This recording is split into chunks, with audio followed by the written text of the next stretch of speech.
Sports Encyclopedia. We West Steve Kim. Got Trent in the cut. Yeah. Where you at, man? In the gym shooting, I'm Durant. You ain't shooting John Moran. No fucking stupid, we ain't losing. Grind like something to prove it. Came to the conclusion that it's proven. Yeah, I'm proven with a reliable source. Straight from the mouth of the horse. Smitty and JB and Smitty from West Coast to your side. Worldwide, we in your city. Keep it 150. We never change what's happening. Hurdle and get it cracking. No capping, we never lacking. Like better stay in your lane. There's only three Lakers that I would not look the other way if I saw them motherfuckers coming. That's Kareem, that's Worthy, and that's Puka. The rest of them damn Lakers, fuck them. That's bullshit that Robert Parrish said. Coop, you know I got your back like a backpack, boy. Fuck Robert Parrish. You know you ain't shit. It's all good. You know, fuck the Celtics, all of them. We see you like shit, you fucking slap dicks. Issues get pressed so fast you don't get sacked like bags and baggage. Smitty and Jason Brown, killed it, yeah, it's a rap. We what the game's been missing, we switched it and filled the gap. Smitty and Jason Brown, we killed it, yeah, it's a rap. We what the game's been missing, we switched it and filled the gap. To put the fear of God in these motherfuckers!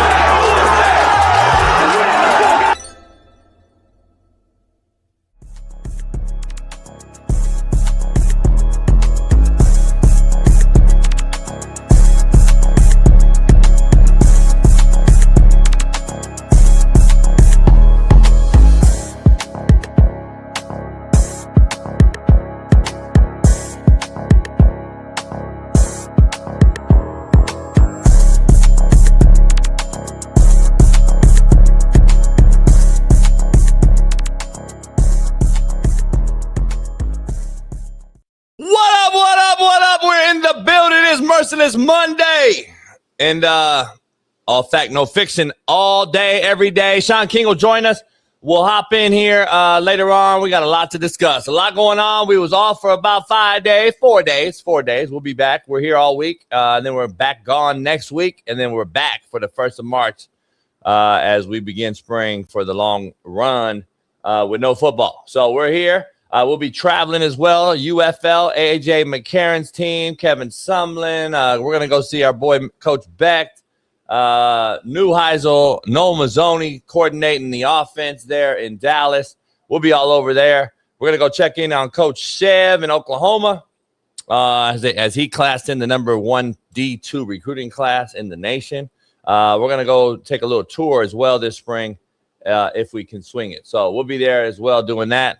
Smitty and I, and so that's why we need you to hit the like, subscribe, become a member today, and head on over to Patreon as well, because every single day I'll be on Patreon every single night, and I'll be doing a little nightcap version, JB style, on Patreon, and I'm also going to do a nightcap version on YouTube right here every single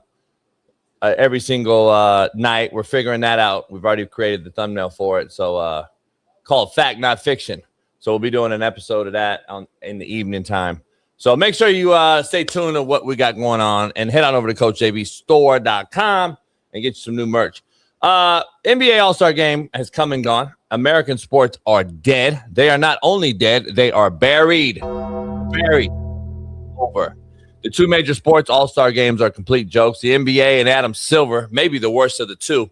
And that is saying something because Roger Goodell in the NFL Pro Bowl is an utter disappointment and complete joke at this point. We have paid players, get this, 140% more money over the past 10 years, yet we've demanded 50% less from them than they did when they made that 140% of money. Make it make sense. We have paid them 140% more money over the past 10 years. Fact, I looked all these stats up and I said, damn. These cats is getting paid so much damn money, but paying less, playing half the games. Make that make sense. Load management, jersey swap era, along with the rule changes that have ruined the most physical sport ever in football. Helmet condoms, no kickoff, can't hit the quarterback, can't hit wide receivers over the middle. Someone told me that I was a bit over dramatic judging my takes on just 2 All-Star games, the Pro Bowl and the NFL and the NBA weekend. I said, let me tell you something. If you're that micro and can't see the bigger picture for what I've been telling you guys for the last 4 years, you're blind or just plain delusional. Baseball which is America's pastime, had to speed up the pitcher to keep people interested. They enlarged the bases, all while increasing ticket prices and food prices. Hockey is the only physical game that hasn't been completely manipulated by woke policy or gay behavior, but it is coming. You can't watch a game in your hometown. For me in LA, I have to buy 22 streaming apps to watch the Dodger game or the Lakers. Yet, we will travel abroad to play games while our hometown city stadium is empty. We as taxpayers are paying for stadiums that are being left empty on weekends as the NFL plays games in Australia, Berlin, Brazil, and London. Make it make sense. Gambling has ruined the integrity of the game. The players bet on each other versus each other, and then the casual fan bets all of it. Meanwhile, Vegas controls the numbers and the VIG. Now, let me defend the other side real quick and defend Smitty's side. In the 1990s and early 2000s, live sports were the only thing people watched together in real time. But now you have YouTube, which you're on right now, TikTok, which I'm on right now, podcasts and gaming compete for all the competition versus live games. Younger audiences often prefer highlights over full games. We already know you just watch clips, you watch reels, you watch shorts. You don't watch full games no more. Many fans follow players and personalities, not teams. We have guys painting their fingernails that have nail polish lines as quarterbacks and NBA players and wearing dresses as they enter their arenas, respectfully. Sports didn't just shrink. The competition for attention exploded. Watching sports has become much more complicated and much more expensive, killing killing American sports, in my opinion. Multiple streaming subscriptions, cable packages still required for some leagues, and blackout rules for all the markets. This creates friction that didn't exist when games were just on local television. Sports are shifting from TV to streaming teams to streaming apps, personalities, full games, clips, documentaries, commentary, local fandom. The change can feel like a decline if you grew up in the Sports Center era, which I did. I used to turn on Sports Center, watch Dan Patrick and all these legends. But we have a competition crisis, a feminine takeover in America, and American sports have died due to it. And get this, K-State has fired their head basketball coach, Coach Tang, who went off on his players for being soft, for being disinterested, and saying a lot of them won't be back next year. Immediately after those comments, they fire him. Because why? You can't hold kids accountable no more. We can't demand excellence anymore. But we can sure pay you more money, and then you can still bitch and moan and cry because player empowerment is what has turned this thing into. But what do I know? What I do know is it is good to be back with you guys. My main man, my Far East Sider 317. LeBron hairline having, Lamar Jackson loving, AR5 defending, Caitlin Clark jocking, Naptown loving, Big Smitty joins. Yeah. We back, baby. We back. I miss y'all, man. I ain't seen y'all boys in a long time. And the 5 days felt like 2 weeks. I had a very long week last week, homie. Huh? That's why I gave you off, homie. Looking back, I needed last week off. I know. Like, there's no way I could have did a show last week and did everything I did last week. Like, see, I knew that because I'm impossible. That's what leaders do. Leaders create more leaders. See, I already knew that. I had a feel. You know. Mm-hmm. So leaders, you fill out. You know what I mean? Like fill your stuff out. Like if you know your people. Yeah. I was still get up at 6:30 in the morning, 6 o'clock in the morning every single day last week. I was up at 4 though. I was still up at 4. But go ahead. Yeah, but you weren't doing anything. You just were up being your meat. I was up actually going over like getting the court set up, meeting with fucking product managers and my team, event planners. Like you just up being your meat, playing with Ash, watching Dave Chappelle. So I was on Peloton like 4:30. Because I'm like, shit, damn near swole. It's crazy. But anyway, your birthday coming up, man. How you feeling? Nah. Huh? Hey, y'all, chat. Jay about to turn 50, man. I'm so excited for him as my friend, man, as my homie. 50 is a huge milestone, homie. It's a blessing to hit 50. It's a blessing. See, it used to be a regular day. No more than that. Now it's like the big day because like damn near we may not live much longer than that. Back in my days, like they told me, if you make it to 25, you an OG. But that's because I grew up in the streets and shit like that. So like, making 25 was like, damn, bro, like you pushed through. Because unfortunately, a lot of people in our communities, was getting, gunned down at 18, 20, 19, 21, whatever. So it was a huge blessing to make it 25. And you're making it 50, double that. So, man, shout out to you, man. Clap it up for Coach JB, y'all, for hitting 50. That's huge, man. I pray you're around for 50 more years. I don't want to be here 50 more years. Really? My biggest fear in life was death. Damn. When I was young? Yeah. Like, damn, we really die? Like, when you're a young kid, you don't know. You're like, damn, you just die and that's it? Right. No, nothing. You don't know nothing. And, and I'm like, my biggest fear. Now, after seeing what's going on out here in this fucking world, I'm like, fuck, take me whenever. So just for clarity, though, how many more years would you... Let me have a 50th birthday. I had a 50th party first for the homies, but after that, you can take me. Huh? So how many more years, just for clarity, would you prefer to live after this 50th? Oh, no, it depends. Like, if I'm, like, walking around like Ruben is now, you take me. Because I don't want to walk around like that. Because I'm still that young, vibrant cat at my age. Like, you see the homies at my age, they're all fucked up. I'm running around, Peloton on the boat, fucking... I can move around, push up. I'm still like 30. The thing is, we're not 30, but I understand what you're saying. All your homies in your circle are like, they got something like blood pressure, cholesterol, fucking tumor, fucking kidney failure. Well, they've all been shot and stabbed. Yeah, so, but I mean, you're the one healthy-ish person in your group, so it makes you feel better. I know it's just like women. Women will hang around a group of ugly women so they can stand out more. Yes, Jason? What day is ours? Define ours. Huh? Define ours. What day does men get? Because I'm confused. I broke down the day. I was breaking it down the other days. Ruben came by yesterday. He works 6 out of 7 days, which is 79 out of 80 days overall. And he basically came over my house like he was like Ricky. Like Ricky, like that's my friend walking in the door, like fuck, like I'm like, God damn, I need a day off. So anyway, he floated down, and we were talking about this because Valentine's Day was Saturday, right? So hopefully you did something for your lovely wife. No, we didn't do shit. We don't celebrate Valentine's Day. I'm glad. I swear to God, my girl don't give a fuck about Valentine's Day. My girl worked on Valentine's Day. I'm glad you mentioned that, Alan. I'm glad you mentioned Father's Day. So, Smitty, Valentine's Day is for the women, right? I mean, to be honest, it's supposed to be for both if you're married, but if you're not married, the man is courting and chasing and hunting the woman. And in order to do that for Valentine's Day, will you be my Valentine? And I got to take you out, right? I got to give you candy. I got to give you shit. What day does the man get to just sit there, chill, and get courted and get chased? Go. Yeah, Father's Day is the only day. Not today. Father's Day is not today. You know why? Here's what happens on Father's Day. Father's Day is we got to get the kids, get the wife, get the mom, and we got to go to the restaurant, get the reservation, and guess who pays for Father's Day? Who? The father. So when is Father's Day? What day? See, Father's Day was the day that we were actually talking about. Like, we get fucked more on Father's Day than any other day. Quiet as kept. Father's Day is the day we actually get fucked more.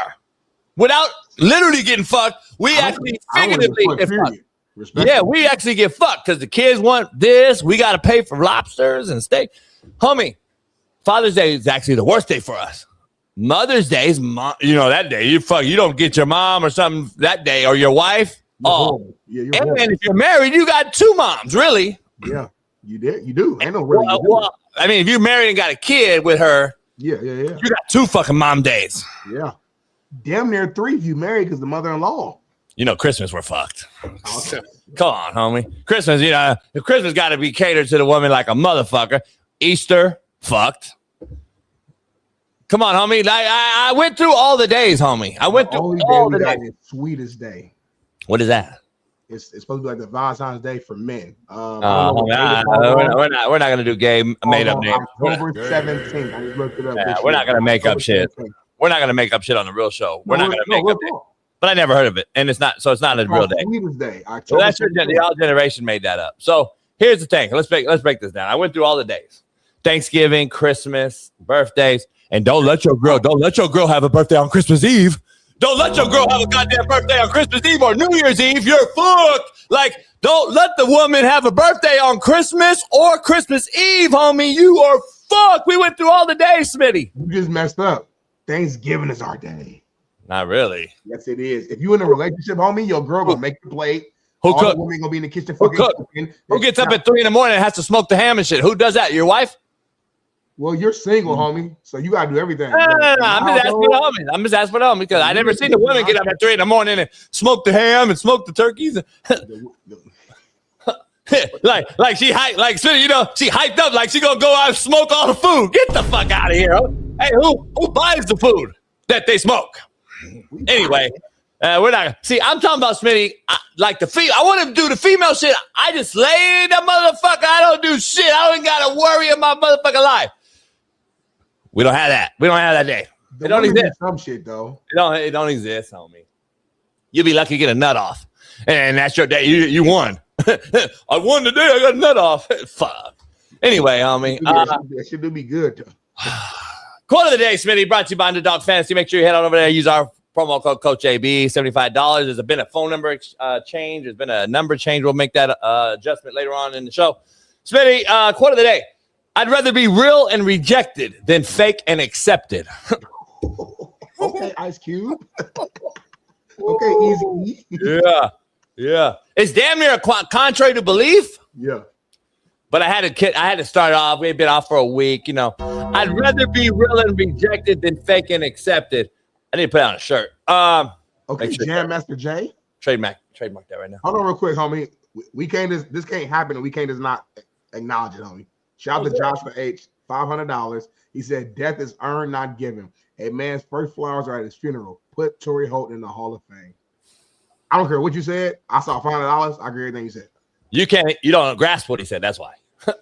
Like the shit went right over your head and you're like, fuck. You're still trying to like Google it right now. You're chat GTTing it right now. I saw $500. That's what I'm saying. And I'm good. BPF. That motherfucker could have said, fuck Naptown, fuck your homie. Like, hell yeah, homie, thanks. Like, you didn't give a fuck. You saw $500. It's all going to me, too. Hey, you know what's the crazy part about a funeral, though, Josh? Shout out to you. The only time motherfuckers really care is when they're looking down at you in a 6-foot open box. It's not they true. don't fucking give a fuck. Shit. It's not true.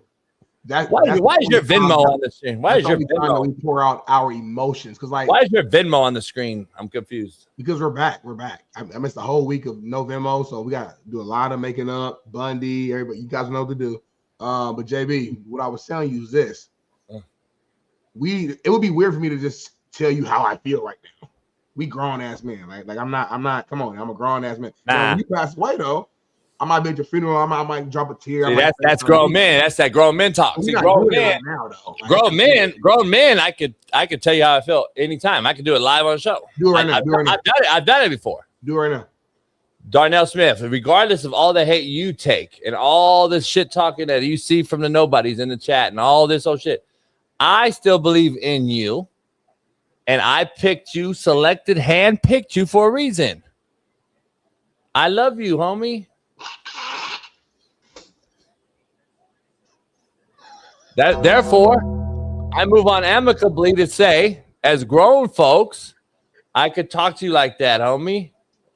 I love you too, homie. And I can let you know that in front of the audience. I mean, in front of 2,000 people, I can let you know that that's real men. But guess what I didn't do? What you didn't do? Cry. Not yet. I don't need to cry, though. See, that's the problem. See, y'all, this is what you do. This is what the gays do. You all cry. Yeah. You all cry. And that's your get out of fucking jail free card. Like, oh, he cried. You can't clown him. Homie. Instead of telling a man that you love him or that that's your boy or your homie, instead they just cry now because they're so pussy that they can't really tell a grown up, hey, dog, I appreciate you, homie. I love you for doing that. I called you privately instead of on Twitter, and I hollered at you. Homie, that's what real men do. You don't cry just to cover up the fake shit. That's what crying does, homie. Knock on wood, though, homie. If you find out I got shot today and I didn't make it, you tell me you want to drop one fucking tear.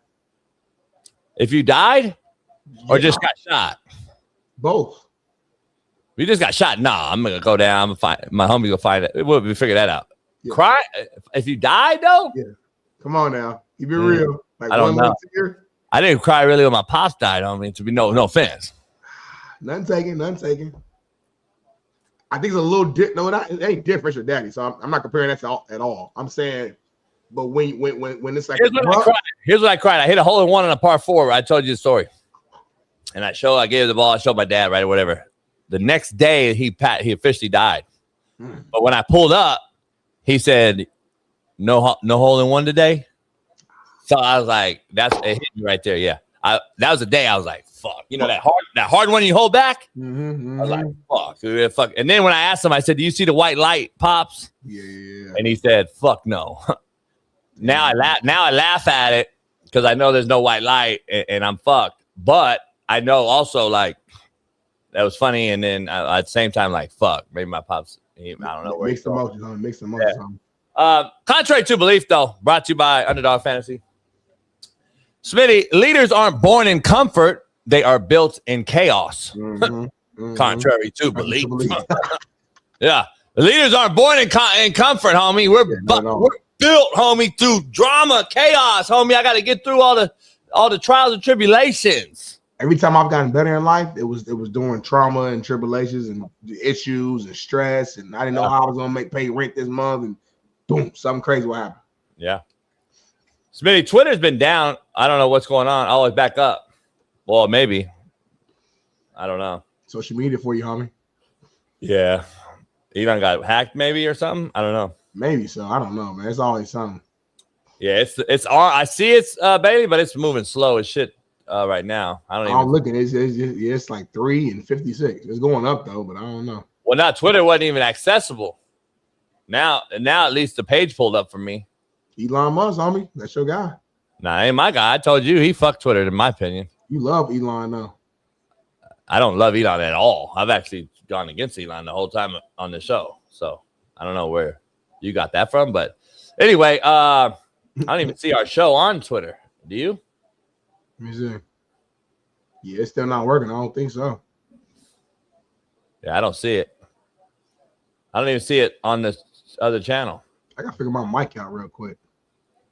Huh? My shit's yeah, it sounds. Your shit is horrible. I don't know what's going on with that. I'm about to refresh.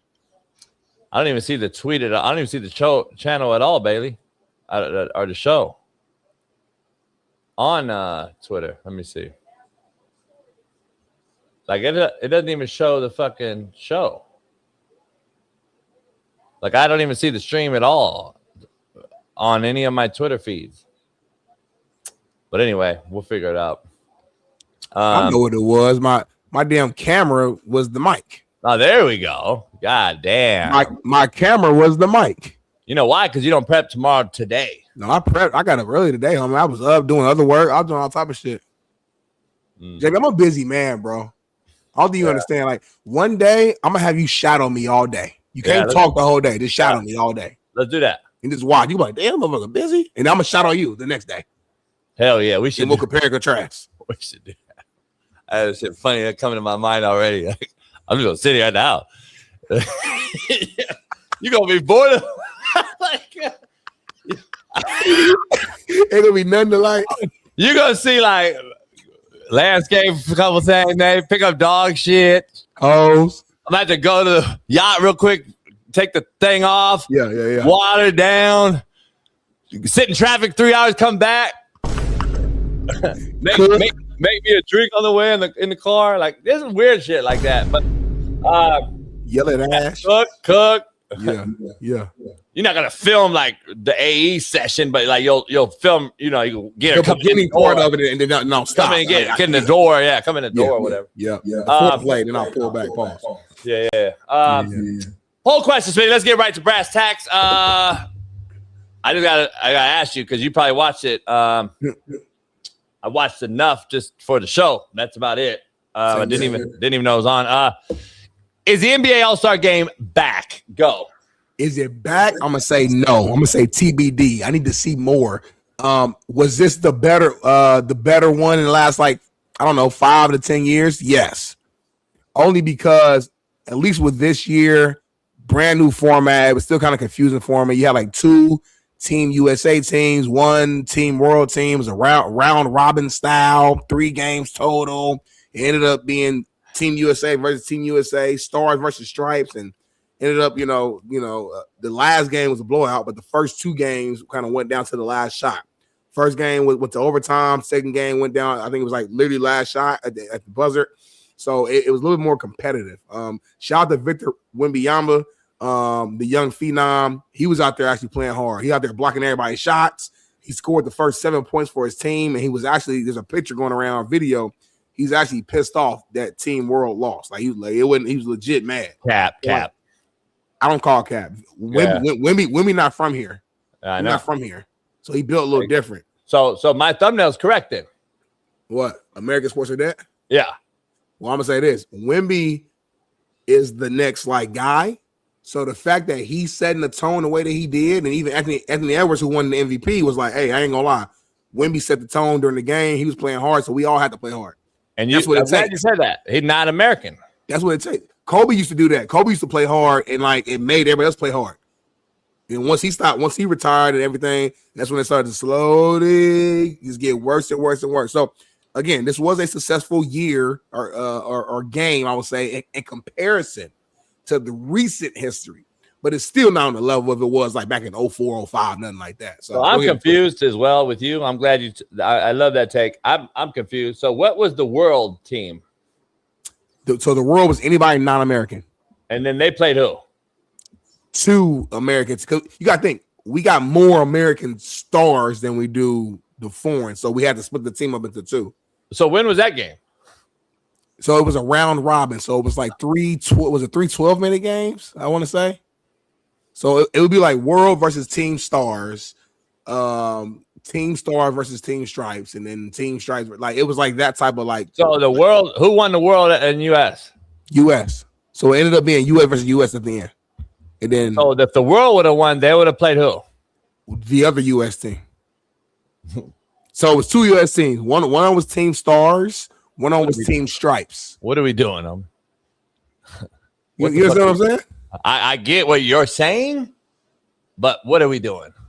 They're trying to find a way to make it more competitive. And the feedback from the fans has been high. I'm glad. That's what I want to run with. I think we forget that we're fucking turning and we're trying to make a square peg fit into a round hole 60 years into the existence of the NBA.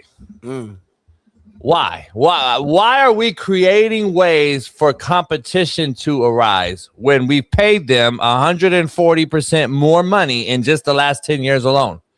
Isn't the money the reason why you try to aspire to be an NBA player?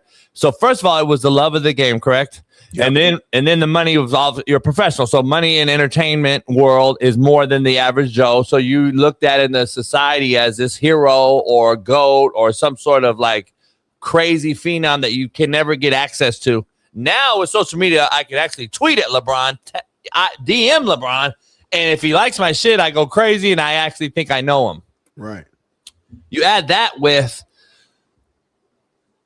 the fact that we're doing all this fucking hoopla to get guys to play harder because you've ruined the actual game itself by allowing load management, all this other shit you've allowed throughout the years. Now we're having to create ways to get competition back because the crowd and the audience has been eliminated from your whole league. Nobody likes your game no more. Nobody watches it, Adam Silver. You've ruined the game. You've created an in-season all-star game, basically, an in-season tournament to also get some sort of a rise out of the players. Well, I'm confused here because the way that you just explained it to me.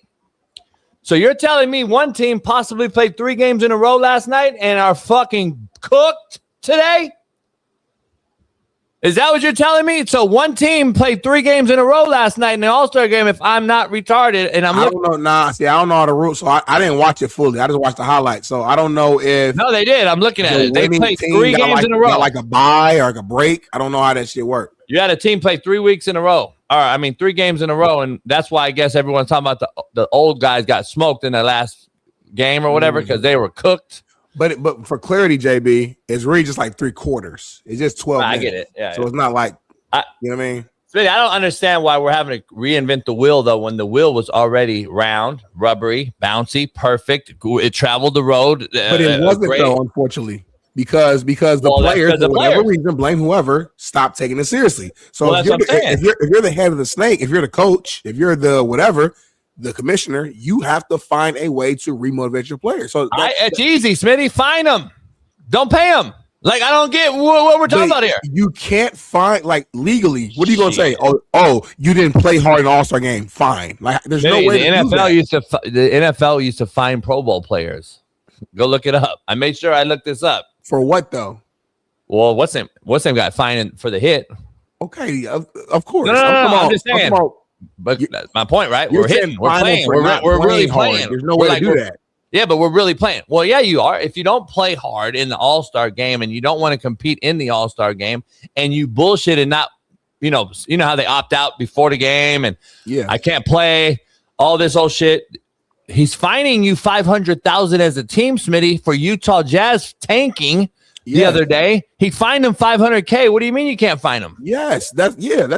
You can absolutely fine them. You can absolutely fine them. But I'm saying, find the team from a legal standpoint. Yeah, I'm find the team game as a commissioner. I might know deep down inside that LeBron James isn't playing his hardest right now, but there's no way from a legality standpoint that I can just be like, oh, $200 fine you because I don't think you played hard. What?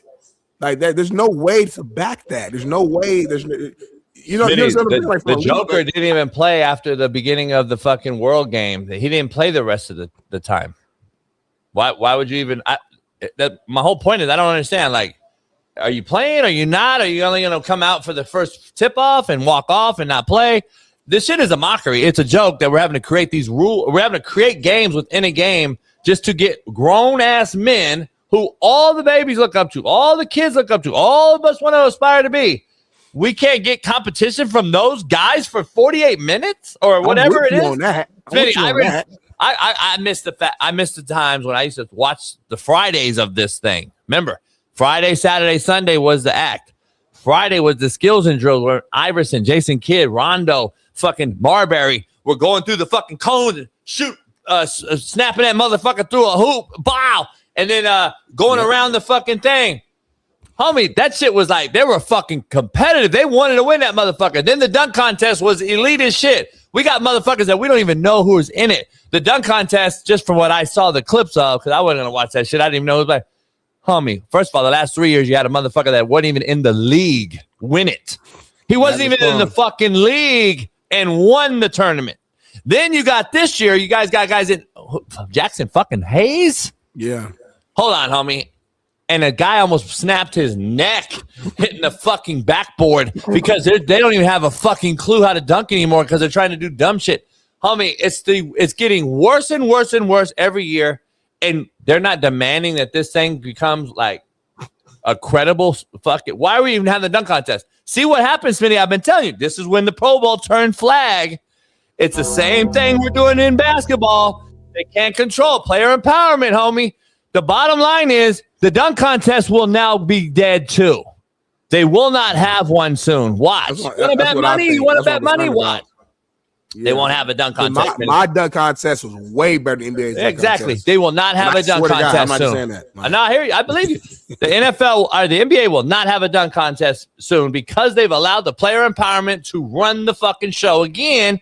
We just overpaid under delivering pussies, homie. I just don't understand for the fact of the game. If the guys say they really love the game, then why don't they give the fans who pay your salaries a show for 48 minutes? You're off all week, homie. You're off all coming up week. The guys that didn't play are off for 2 weeks because they already went on a mini vacation, and the ones that weren't selected to play in the fucking game, they're in Cabo. The players are there at the All-Star week, and you're in L.A., like, what? But we got to beg you? Because D-Wade made like a little point. He said he thinks the All-Star weekend should be kind of how the NFL doesn't do it after like the season somehow, because he says like for the guys who do make it, he said it's not as relaxing as you think. He said like you're traveling there, you got all these media requirements, you got to go to practice, you got to prepare for the game. Like he said, and then you get like 2-3 days after the All-Star to actually like rest. But he said if you're in the game, he says it's not really as like relaxing as you think. See, that's that new generation, though. I'm not with them on that. Number one, here's why. The old players, if you talk to Kobe, Jordan, any of those guys, they couldn't wait to get to the All-Star halfway point to not only play against the best of the best and play hard and try to win the game, but when Kobe passed the ball to LeBron and that motherfucker refused and he threw it away, KG and Paul Pierce and everybody else has said that's when the All-Star game went to shit. LeBron James, you're the fucking sole reason for it. Now, I'm not going to say that. I don't really know. I don't believe there is a fucking real one person you can blame. Yeah. But I'm going to be honest. Wade, you're so fucking out of the loop on this. The players love to play in that game. That was the measuring point, the dick measuring contest of the halfway point in the NBA. And you know what the fucking worst part of Dwayne Wade's take is? Again, he is advocating for less play, more time off, more money, basically more load managing. Smitty, you got to be out of your mind if you think after the season, after the play-in tournament, after all these fucking dumbass tournaments you have, that they're going to want to play in an NBA All-Star game at the end and they're not fucking bouncing out of town. You're crazy as hell. That's exactly what would turn into the Pro Bowl. It would be the guys that you now have to nominate that weren't on the official nominee ballot to go play. Now you're going to have the McCong or whatever in the motherfucker. That was D-Wade's comparison. He was saying like he likes the way the NFL used to do it, where they would take the players to Hawaii and bring their families out there. He was saying like, to me, that's a real like true vacation, and it's after the season, so I don't mind going out there and hooping and put on the show because this is it. Whereas you already got a vacation, homie. In my opinion, they got a vacation, dog. Now they're advocating for less games, and then you got media out there talking about, oh, we need to go to 70 games. It's too long. Shut the fuck up, homie. 82 games is too long, and you fucking want less games and more money? This shit is ridiculous. I mean, I'm always gonna stand on my side of it. I think I haven't watched one basketball game all year. I don't even know. And when I talk to like other people too, and I'm asking my homies, like, dog, do you even watch this shit no more? He's like, Dave, it's a hard watch now. And I'm a hooper. Like my boy Dave watches NBA, WNBA. He watches any basketball there is. He goes to high school playoff game. He's everywhere in basketball world. And he knows it's a hard watch now. He's like, it's a hard watch now. This ain't the game, homie. This is not the game. We shoot threes. We pass it around the top. We don't play defense. We watch. We have to review fucking 10-minute reviews for just a regular fucking common foul. The flagrant foul. Back in the day, Smitty, we knew what to do. It's a fucking flagrant foul and a goddamn regular foul. Put him at the free throw line. You wonder why free throw percentage is down? Because why? You gotta wait 10 minutes for the fucking review to come out just to say it's a common foul, and then he shoots a free throw. Guess what? The rhythm's all fucked up. Back in the days, man, he just referee gives him ball, boom, boom, boom, boom, boom, boom. Now we're waiting 10 fucking minutes. Everybody wants to shake his hands after he misses. Get the fuck out of here, man. The shit is a joke. It's a mockery, Smitty. That's all I'm like, man, I don't get it, but it is what it is. Yeah, man, it's what it is, man. Did you want to do your Mexican word of the day, or do you want to hold that till later and just get into topics? Oh no, that's all. That's not. Delete that. All right, perfect. Well, let's get into the first main topic here, man. The MAC, my conference, has voted to formally add FCS Sacramento State into the league as a football-only member starting in 2026 this year. The cost of interest is expected to be $18 million, and the deal is expected to be announced in the upcoming days. The next great college football rivalry, Ball State versus Sacramento State. That's what they're saying in the streets, JB. Can I see your ball sack? They're saying Ball State versus Sac State. Ball Sack, they're saying, is the next great rivalry. Can I see your ball sack is the real thing in your division? That's what they're saying. That's what they're saying right now for Valentine's Day cards. So, listen, man, I got kind of two sides to it. I mean, on one side, happy for Sacramento State for a chance to enter the FBS. But what I didn't read off is that NIU, Northern Illinois, is leaving the MAC in order for them for Sac State to enter. So if I'm not mistaken, I think NIU is going to like the Mountain West or something like that. And for me as a guy, you laughing right now, for me as a guy who's a Ball State legend, NIU was the team to beat during my tenure. That was a team that we couldn't get past. We were always top 2, top 3, like in the conference. My first couple years there, NIU would always be first place. They had Jordan Lynch, who I mentioned on the show before, Heisman candidate. I mean, that team was extremely good, extremely well coached. Played Florida State, I think, in 2014, and held their own. And I mean, these guys had like multiple NFL players on that team. So like playing like NIU going out there to that stadium and playing them was like you have to buckle up, be ready. You knew it was gonna be a physical game. So I guess for me, I don't care as much about Sacramento State joining. I care more about the fact that NIU was leaving, and that's a huge loss to this conference.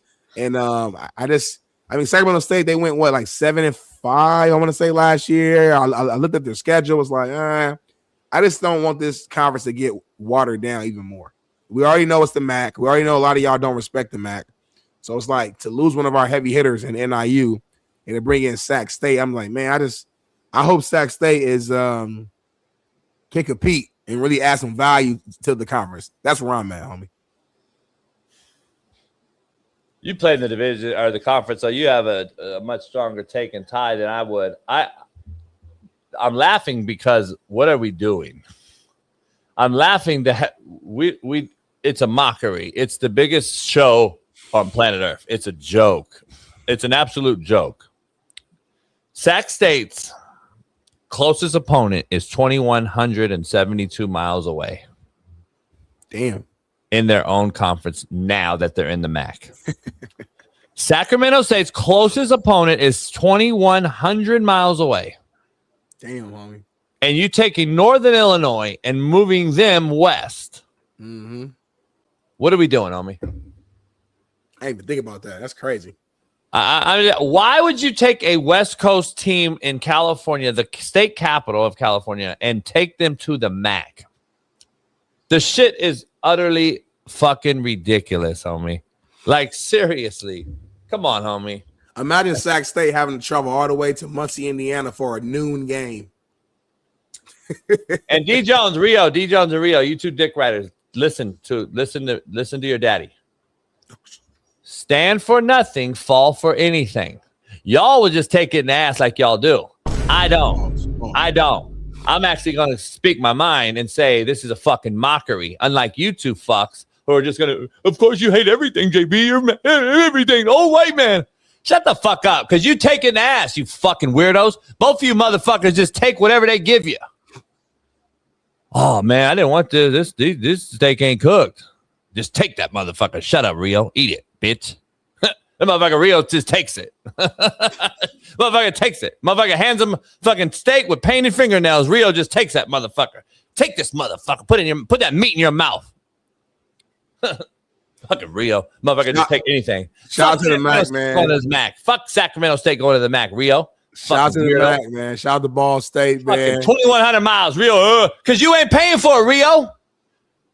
Let you be the AD and have to pay for the travel and the fucking equipment manager and the fucking whole team to travel all the way to goddamn fucking Muncie, Indiana, motherfucker, from Sacramento.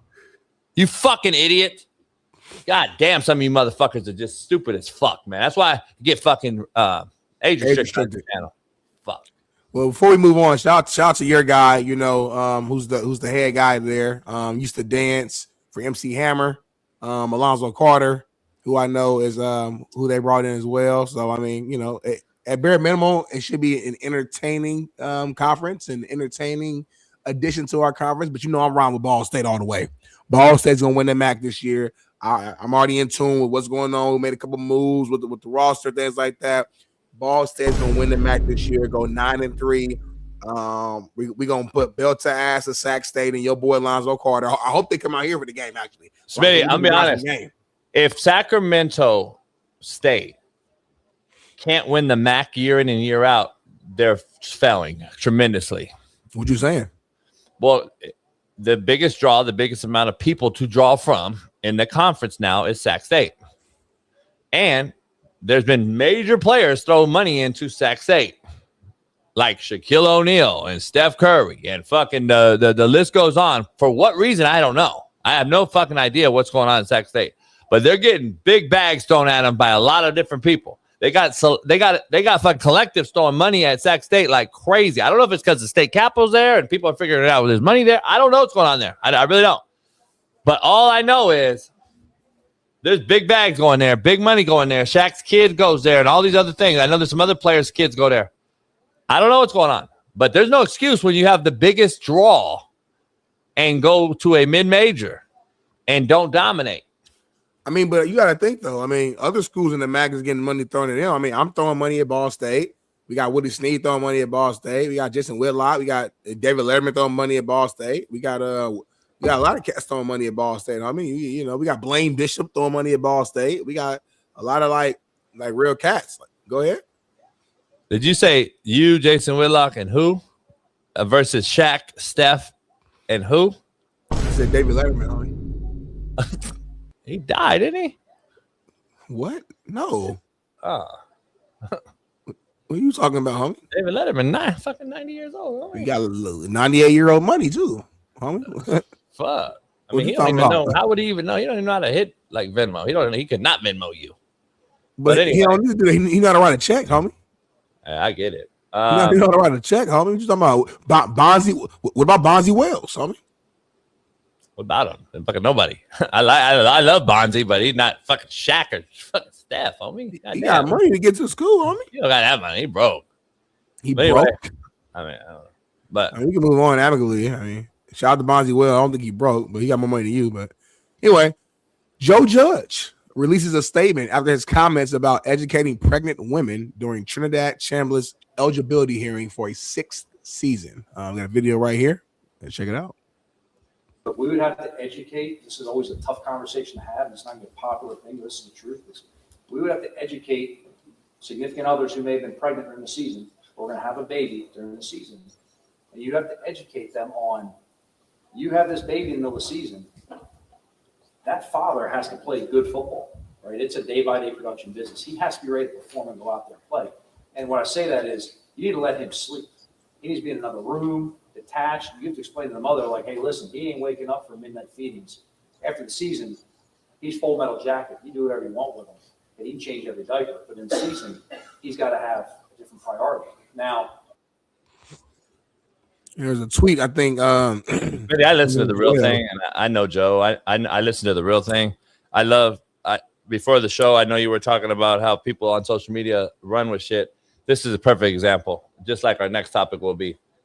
Can I read this tweet real quick? Yep.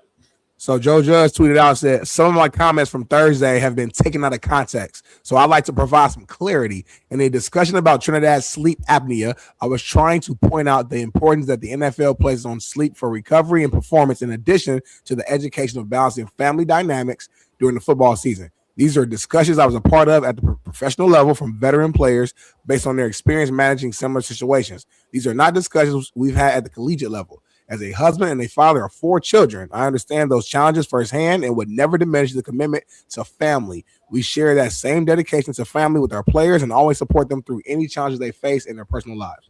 Boom. There you go. Basically, he was telling you what you saw in that clip, and which is crazy that they run with shit like this instead of watching the whole fucking interview under oath. Yeah. He's basically saying, you understand, for him to move on and be the greatest quarterback and to get a big contract and et cetera, he has to perform at a high fucking level. Therefore, he needs sleep. He needs to be away from the baby. He needs to be blah, blah, blah, and broke that whole thing down, and everybody ran with it, saying that he said, fuck the kid and the mama. And like that's literally what motherfucker said. This shit is ridiculous, homie. We got to stop with the bullshit. The guy understands that he's a dad himself. Like, I'm so tired of dealing with the 4 bullshit. kids. Come on. 4? Does he have 4 kids? Yeah. Yeah.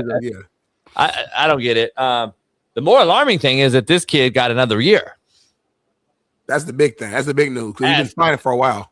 Yeah. And Siski told us 3 weeks ago that he was going to get it because the judge was a Mississippi guy, and this was a state thing now at the state level. So listen, man, if this shit is crazy as hell that he got this year. But I hear that it's not locked in yet because I heard the NCAA has already appealed it. Now they appealed it. So we'll see, man. I don't know, Smitty. I'm beyond the longevity of it is killing the blood life of football. And that's just what it is to me. And listen, what I say, and I'm not blaming the kid at all, but what I say, like, don't chase it. If I'm the kid's dad, no. Because if the rules allow you to do whatever they allow you to do, then you do it. I'm not going to sit there and I can't play fucking, fucking what is that shit called? Devil's advocate? Nah, what's the shit called when you're like downer police or whatever? I don't know what that is. I mean, that's a Debbie Downer. I'm not going to be the Debbie Downer police and just try to make sure everyone lives a horrible life. What I'm telling you is, though, at some point you have to fucking move on, homie, because there's other kids being affected. You fucking been in college 6 years. Yeah. Stop. You've played every level. You've played all the years allotted. Like everyone else has done it, homie. It's not like you're playing a new game. Like you're either A, scared of the NFL, which someone told you can't play, you're not big enough, something, you're going back for extra years, or B, you realize that I'm not going to get drafted high enough, I'll make more money at Ole Miss. And now it's all about money instead of getting better. And that's why the product is dying at the NFL level. This is why the NFL quarterback product is so fucking god-awful. We're not developing these cats. They just are chasing a bag, running around different philosophies, and just doing it. And the coach is not really coaching no more. All they're doing is getting the best talent. Get in there. Let's run an RPO. We'll run fast tempo. We'll fucking throw it deep. What? We'll run the fucking balls and run some double option and keep you upright. And if you're healthy, you can come back for a 6th, 7th year. Stop, homie. This is ridiculous. It's ruining the game. Shout out to the kid for if he could play again. But at some point, Smitty, like, what are we doing? My true freshman that I'm taking out of high school who also wants a bag now at 18 years old is going against 25-year-old grown man quarterback in the SEC. It doesn't make sense, bro. It doesn't make sense. Go get a job, meaning go to the NFL, dog. It is what it is. Any other era that's ever come through football would have to declare for the draft. Mm-hmm. Like, don't act like you're brand new, homie. Don't act like this is fucking new fucking shit. Any other time, and by the way, kid, you're being drafted. Like, you're going to get drafted still. Like, go get drafted and follow where they may, homie, and go grind and go fucking work your way up and earn a spot. Be a backup. Smitty, now we've enabled them so much. We've paid them so much. We've given them so much. Now they motherfuckers want to come back, get more money so they can get a higher pick because they don't want to go through getting drafted in the 5th, 6th round like a Brady did and have to back up somebody and learn football. They want to go right into a shitty team and wonder why we're shitty. You're going to get fucking whacked just like fucking Fernando Valenzuela. Who was that? Fernando fucking Mendoza, homie. God damn. Say his name right, homie. We shall see, man. Like you said, you can't blame the young kids for getting their money if that's what the rules are going to be. So, anyway, man, let's move on to one of the bigger topics here before we go to our first break. We might push our break down a few minutes here because I want to get through this, Jason. NBA legend Michael Jordan, the GOAT. Forget legend, the GOAT. Michael Jordan appeared to have gotten a little emotional after winning the NASCAR Daytona 500 as a team owner. And now he's currently facing some backlash online for this video of him celebrating with the child here on TV. For all the visualist YouTube viewers, you can see this right here. Jason, I got my take, but I'm gonna you want to go first? You want to dive into this first? To me, it's ridiculous of what's going on. I think people just would do anything to try to make a storyline, do anything to try to blow up on social media. Jordan is over here pulling on the dude on the kid's shirt, celebrating. You know how OG does with kids, man. You mess with him, you mess with his ear, you pat him on the backside, whatever. Like, it ain't nothing weird with this at all, man. And I just think context matters. I think common sense matters. And I just think that we've lost that art. And only thing we're looking for is just for a 2-3 second moment of a time where you can try to, I guess, embarrass somebody or try to diminish somebody's character, and then the problem is that all these media platforms will just run with it. I've seen this post on so many different pages within the last 24 hours, and it's like, come on, y'all. Like, what are we saying? Why don't you go first, man? Give your take, and then I'll go. I'm kind of giving it right now. So all right. So if you're saying basically what I'm saying, this is nothing, homie. I'm saying this ain't shit. This is an old head who's excited. It's probably the manager's son or whatever, you know what I'm saying? He probably picks with him all the time as the team owner, whatever. He celebrates, pulling on his shirt, he tapping on the lip. Like, it's nothing here at all, homie. And that's why nobody around him is even reacting. There's nothing. There's no, like, we know when it's some weird shit going on. We like, just common sense. You know when it's like some inappropriate stuff going on. This is Michael Jordan. He's messing with the kid, homie. Like, relax. Yeah. The people that D Jones, I'm curious what your take is. D Jones, give me your take, because I need to know, do you have a daughter or do you have a son? He says me, it's a sad shaking my head. Come on, D Jones. I know you're not that slow, bro. I got a kid. I'm a pretty good judge of character. And there's a reason why he doesn't go on social media. I'm not a Jordan fan, but I've got to meet him through Pat Perez, who's a Jordan golfer, who was Jordan's first golfer, who was at this event, by the way. I've already spoke to him about this particular situation. So I can give you a little context. Plus, Bubba Wallace is a Jordan guy. Pat Perez is a good friend. All the Jordan guys are there together yesterday at the Daytona 500. I saw it, and I just literally laughed, because I know when you're creepy and weird, and I know when you're not.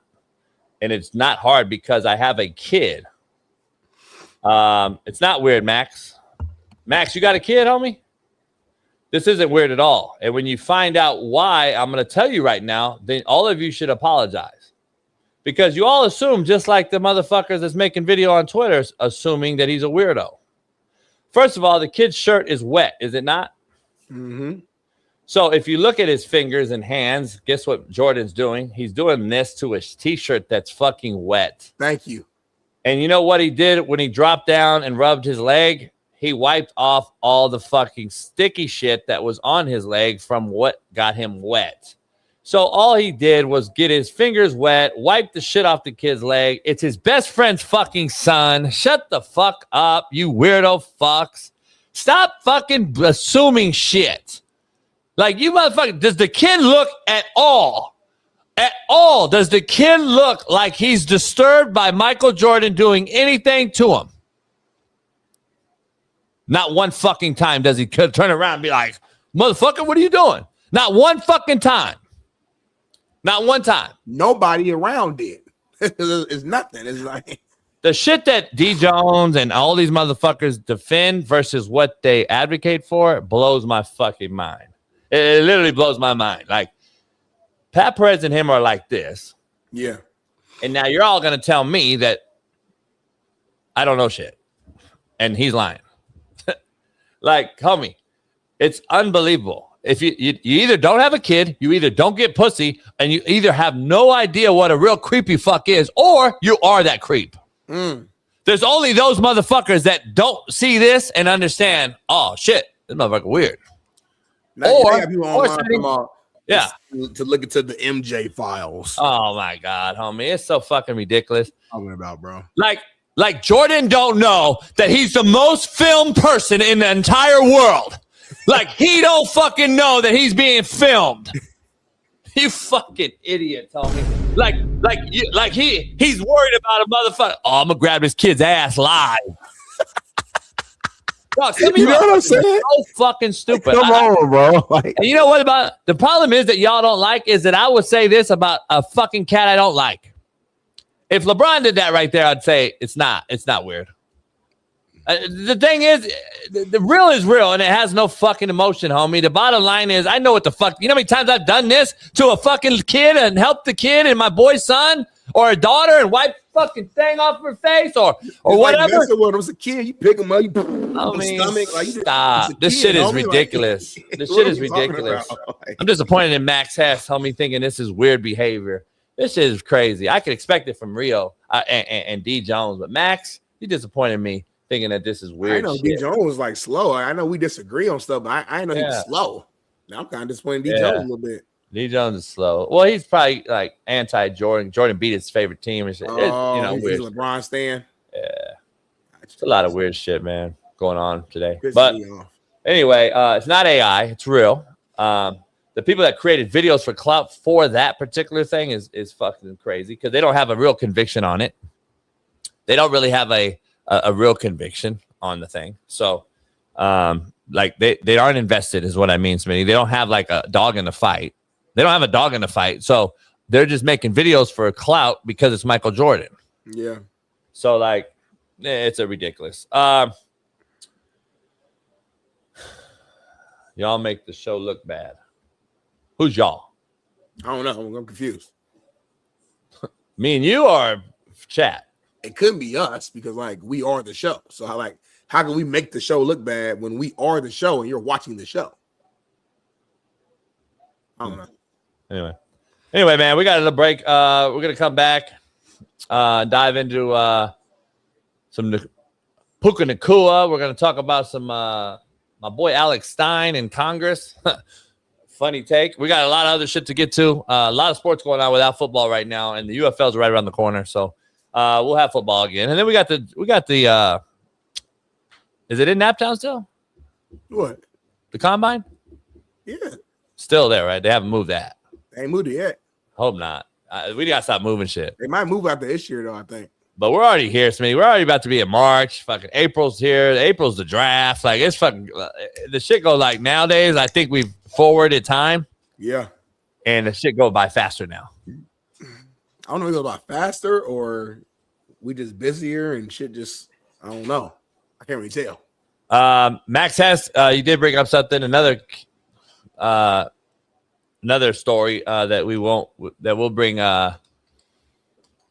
into the thing because a lot of people don't know. I'm gonna get him on the show actually, but Anthony Kim, who may be one of the greatest comeback stories that we've seen in a long time, he won at Adelaide. He won the Live tournament this past weekend. And if you don't know about Anthony Kim's Smitty, that's Pat's good friend, San Diego cat. They grew up together. He had an incident where he missed about 10 years professional golf. Came back after and basically just won after, last year coming back and struggling and shit. But 9 under, homie, and crazy story that you got to hear. But he came back and won for his first win in 15 years, Smitty. So wow. Crazy story, but he disappeared after some injuries and shit, and he had some addiction issues, Smitty. He had some surgeries. He had a bunch of shit going on, and came back in 24. Got to kick it with him and Pat, dog. Good dude, like a hood cat, Smitty, like a LA, San Diego hood kid. A hood Asian? And then, if you see him now versus then, it's crazy because his whole face has been restructured. Really? Oh, yeah, he had a lot of issues. Yeah, his shit's fucked up, yeah. So he had some crazy shit, came back, first win in 15 years. We'll dive into that as well. We got a lot going on. We'll be back in about 4 minutes.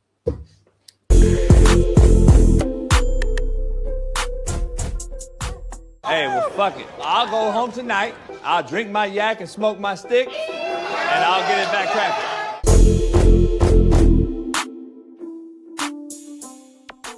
The best part of last night was Bad Bunny's dancers. That was the best part of last night. Shout out to Bad Bunny, because, boy, he had some real ones out there, boy, doing the two-step, the tango, the rango, and the pachango. Which part of the dancers you was talking about? I saw. Here y'all go. I don't know. There was. It was some bad. Hey, Brandon, I know what clip y'all talking about. We showed it already. But other than that, it was some baddies out there. Oh, I ain't talking about the little two dudes that they panned over real quick. You know what I'm talking about. Start to finish, he had them things out there. Start to finish, Brandon. Stop bullshitting. Wiggle with it. Shake it. Shaun, yeah, I see you. Hey, yeah, dude. I caught that live, but I don't discriminate. I don't discriminate. Brandon, I didn't even see this live. The fact that your eyes, your antennas was able to pick this up, I don't like that, Brandon. I don't like that. Hey, Smitty, I saw it live too. My brain didn't even see this. I didn't even see it. But it's like being in a major nightclub, and it's like 5,000 of the baddest things you ever seen dancing. Yeah. And then there's two guys over there dancing. They can do what they want. They ain't gonna distract me from what's really going on out here in these streets. Shout out to my boy Bad Bunny. Bad Bunny. I saw Shaun King tweet. Shaun King's lying again. I saw his tweet. He said, "Great halftime show," but I couldn't understand a fucking word he said. So I saw your tweet. So I didn't know what he was singing, but the beat was good and the dances were beautiful. It was a vibe, though. Brandon, go ahead, Brandon, because you were appalled by his take right there with this whole Kenneth Walker thing. Go ahead and cook. Le'Veon Bell. I mean, I heard Shaun King compare Kenneth Walker to Le'Veon Bell. Society as we know it, we don't have much longer left on this earth. So, I mean, Shaun, he's got lockers in the back of him. He could be at a Planet Fitness right now streaming. I don't know. I mean, The guy just compared Kenneth Walker to Le'Veon Bell. I'm at a high-end private cigar lounge, by the way. He is. He's puffing on some Smitties right now. Yeah, do I look like I'm at a fucking fitness anything? No. But that was probably. I look like I drank a whole bottle of Don Julio 1942 yesterday and smoked some fine cigars. That was one of the worst halftime shows I've ever seen in my life. Oh, you crazy? You on dope? Now you bullshit, Brady. Fentanyl chase dope. You trying to go viral, Brady. You doing this for clicks and likes right now. There's no way with your eyes you watched that and you thought what you just said, Brady. One. I mean, I didn't understand. But didn't you go to Utah? Who? Didn't you go to Utah? Shaun, don't disrespect me like that, man. Oh, BYU, Brady, my bad. You turned BYU to. Hey, get me off the show. Get me off the show right now. LSU legend, national champion. He's on one of the greatest teams in I know that, history, Shaun. I know that, but Shaun, that's like me saying, did you go to Jackson State? Nah, they been fam you, baby. I'm from the state of Florida. Fam you. Hey, Brandon, wait up, Brandon. Worst halftime show. Why? Go. I didn't understand a single word he said. Right. I can't get behind nothing. I don't know. Right. He's talking about, oh, everybody just dance. If you don't know nothing, get up. I can't dance to something I don't know. Oh, yeah, you can. Well, you saw that. He had motivation for you to get up and shake your body. There was. I can't get motivated behind the TV like that. To me, it's different. I don't know. I'd rather watch 50 Cent hang upside down and sing in the club than watch. First of all, you grew up and went to college. At least you didn't grow up. You went to college in Louisiana. Mm-hmm. Some of the greatest rap music we ever seen. Don't act like Master P and Texas and be enunciating their words or Bun. Yeah. Come on, man. And we wasn't playing no Cinco de Mayo out there in Louisiana. I promise you that. See, the problem is, Brady, your ass, you love tacos, you love quesadilla, you probably go out and drink on Cinco de Mayo, but as soon as they speak a little bit of Spanish at the halftime, you lose your mind, homie. You can't pick and choose when you with the coach and when you're not with them. Either you with them or you not. I bet I see you eat another damn taco the rest of your time here on this earth, Brady. No more tacos, no more quesadillas. So with all these other people that got little kids that watch Moana and watch Lilo and Stitch, I don't want to see them watch another movie of Moana. Yep, I don't want to see you watch another Lilo and Stitch. Yep. Okay, you can't just because I like tacos and quesadilla with brisket and extra queso. Don't mean I gotta accept and watch a Bad Bunny halftime. I don't have to like something and like everything that comes with it. You can't be a heterosexual male and not have enjoyed the halftime performance. I don't give a good goddamn if they're speaking Hungarian or Spanish. Hey, baby, cut the bullshit. Not showing this clip, baby. You don't bullshit, right? Baby. That was perfect for Shaun. That was perfect, homie.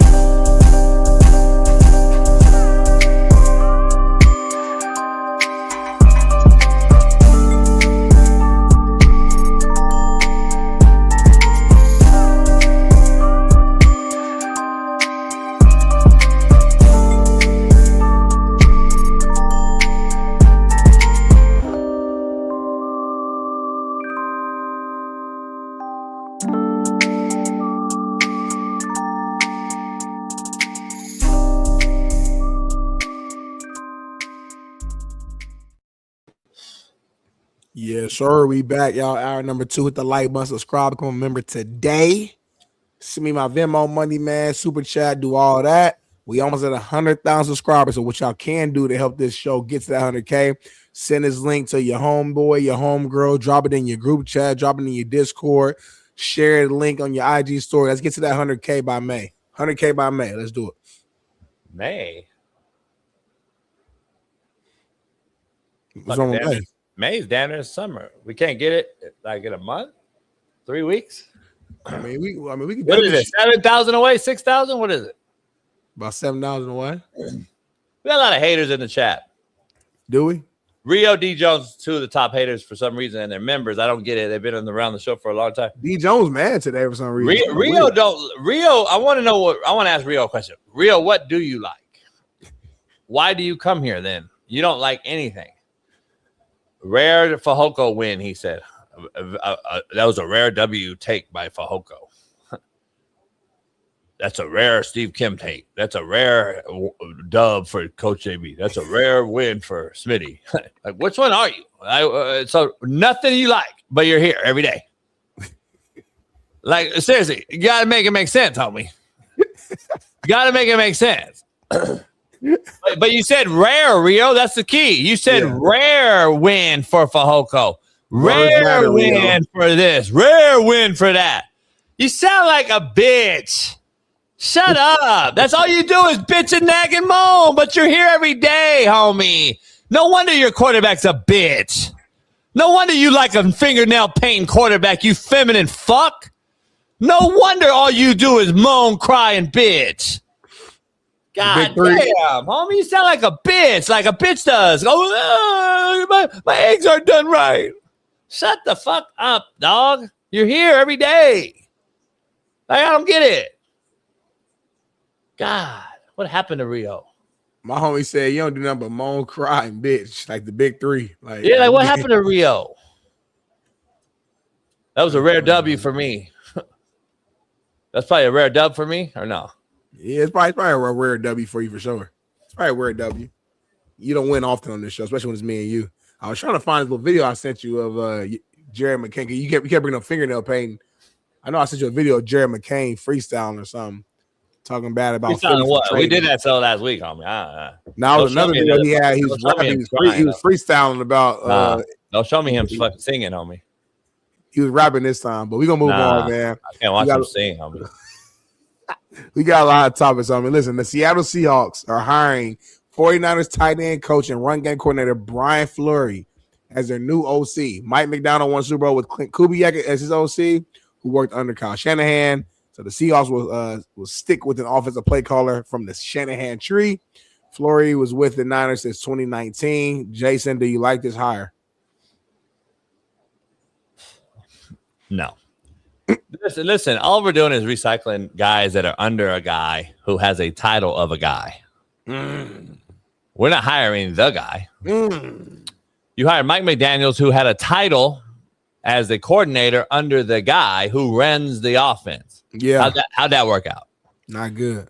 So you hire guys that were other guys'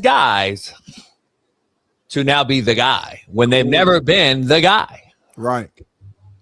That's the issue. The only one that's even close, which could be falling off the hill this year, is our boy in Minnesota who took what McVay gave him. Yeah. And had a couple good years, but he had a quarterback that he don't have now, and look what happened. So you have to have a quarterback to run a McVay style of system. McCarthy's not the guy. And so at the end of the day, you have to have a coordinator that, listen, we're all taking these guys and just throwing them at the wall, Smitty, and seeing if they could stick. We got the 29-year-old kid in Philly. We got the 30-year-old LaFleur's son. Brother. Took LaFleur's brother. We're going to get him over here. We're going to take fucking Kubiak, who's been to 6 places in 6 years. At least he won a Super Bowl. He's a coordinator. He's been 6 places. Obviously, teams like him. But is now he ready for the head job? And then we're taking coordinators, Smitty, now that are not first, second, or even third on people's totem pole list to hire. But now they're forced to hire these guys because there ain't no guys left. There's no guys. So now we're taking guys from the tree of the best possible tree that I can pluck from. I'm either going to go Shanahan. I'm either going to go McVay. Look at how many guys they both had hired. So let me be devil's advocate, though, because like you've also on this show have stated like that we need teams need to start going young and hiring young-minded coaches to be able to relate with the young players, and the old coaches are getting old, and then like at some point you do have to give a guy like Brian Fleury a chance. That's how at one point or another, Belichick got a chance. At one point or another, Andy Reid got a chance. All the greats at one point were the young guy. Sean McVay got a chance. They were all the young guy who ended up proving themselves. So I hear you right now. Like, it's not a sexy hire right now, and it's really just an unknown. None of us have any idea, any clue of how well or how bad he may do.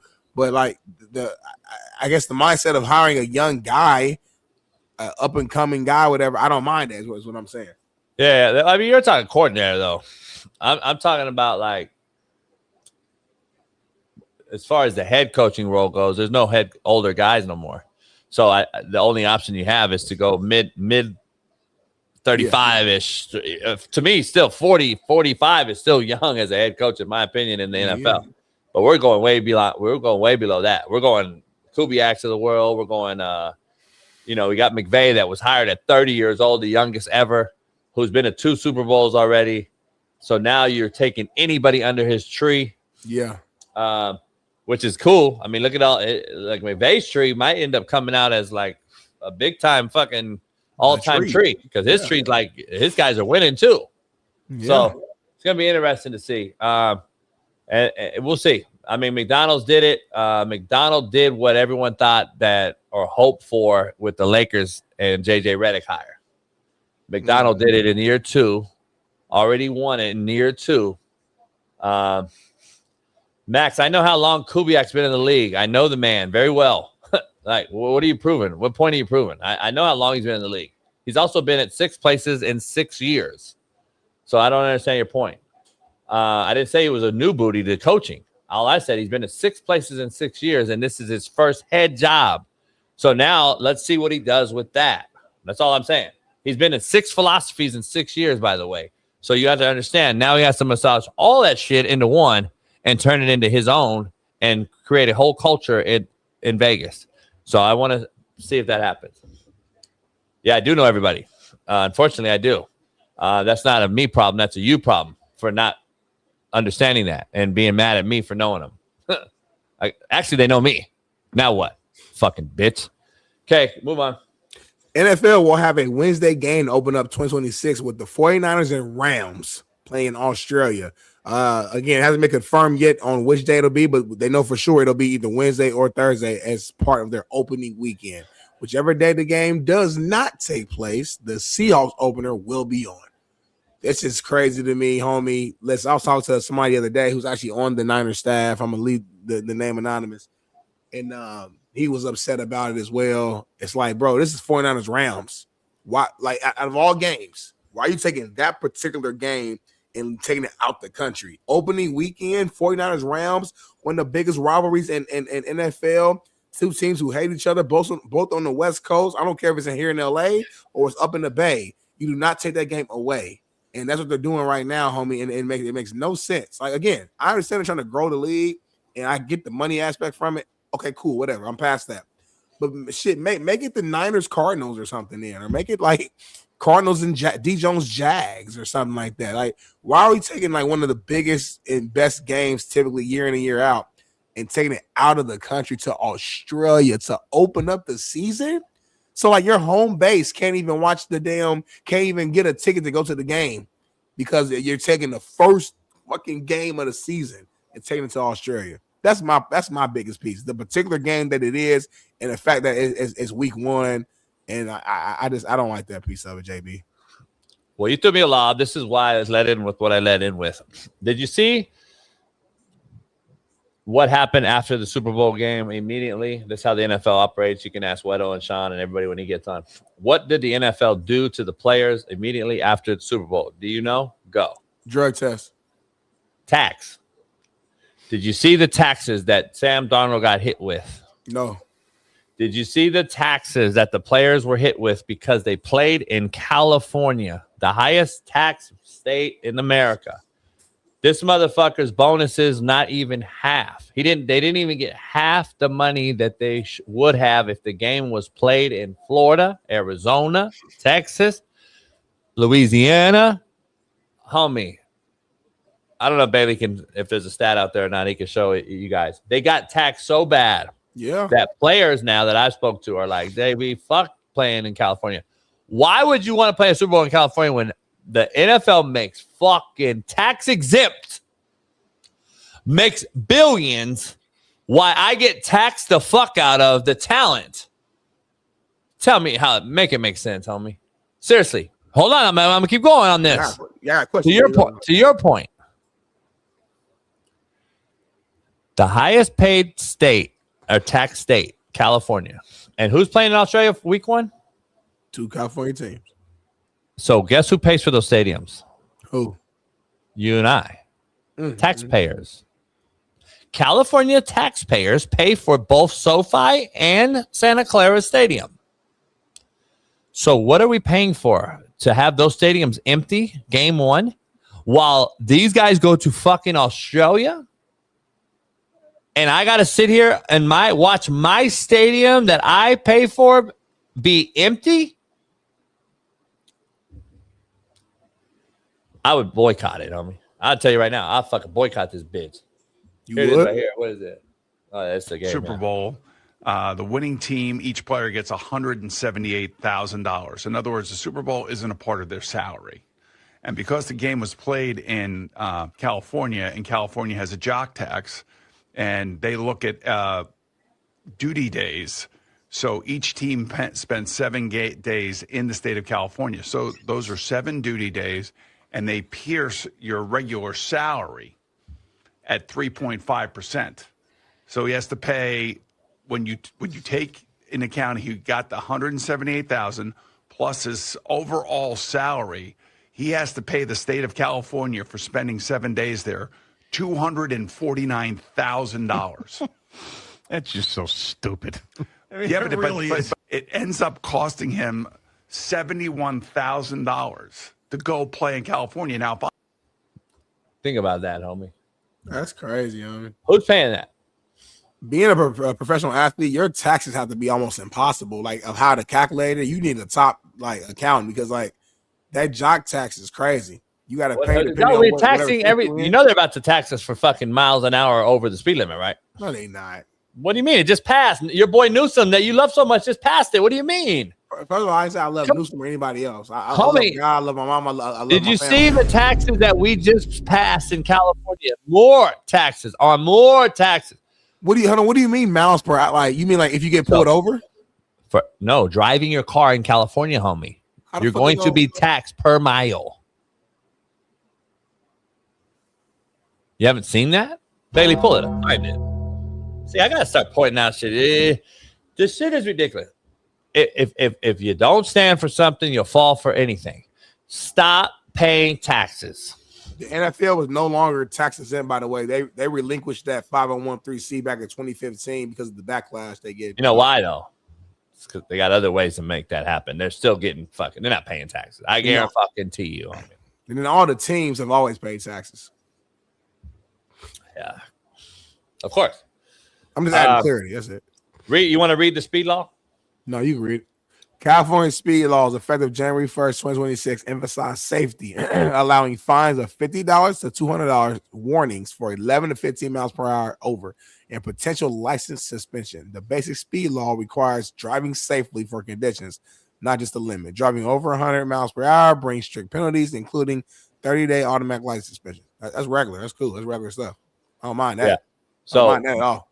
All right. Well, now they're taxing us per mile. On top of that, they're going to tax you per mile driven in California. There's got to be some context to it. No, there's no context. They want more money. Like, California is taxing the literal fuck out of us, homie. But you wonder why I'm mad when my mom's Veteran Affairs takes away her money, but illegals get free Medi-Cal. And you wonder why people are mad. Americans are mad because we're not making America first. We're making it last. And that's the fucking problem, homie. Why? You know how many military people in this country, black, white, Hispanic, Americans, whatever, migrant Americans that earned it and got their green card the right way and did it right. You know how many military folks are pissed the fuck off right now?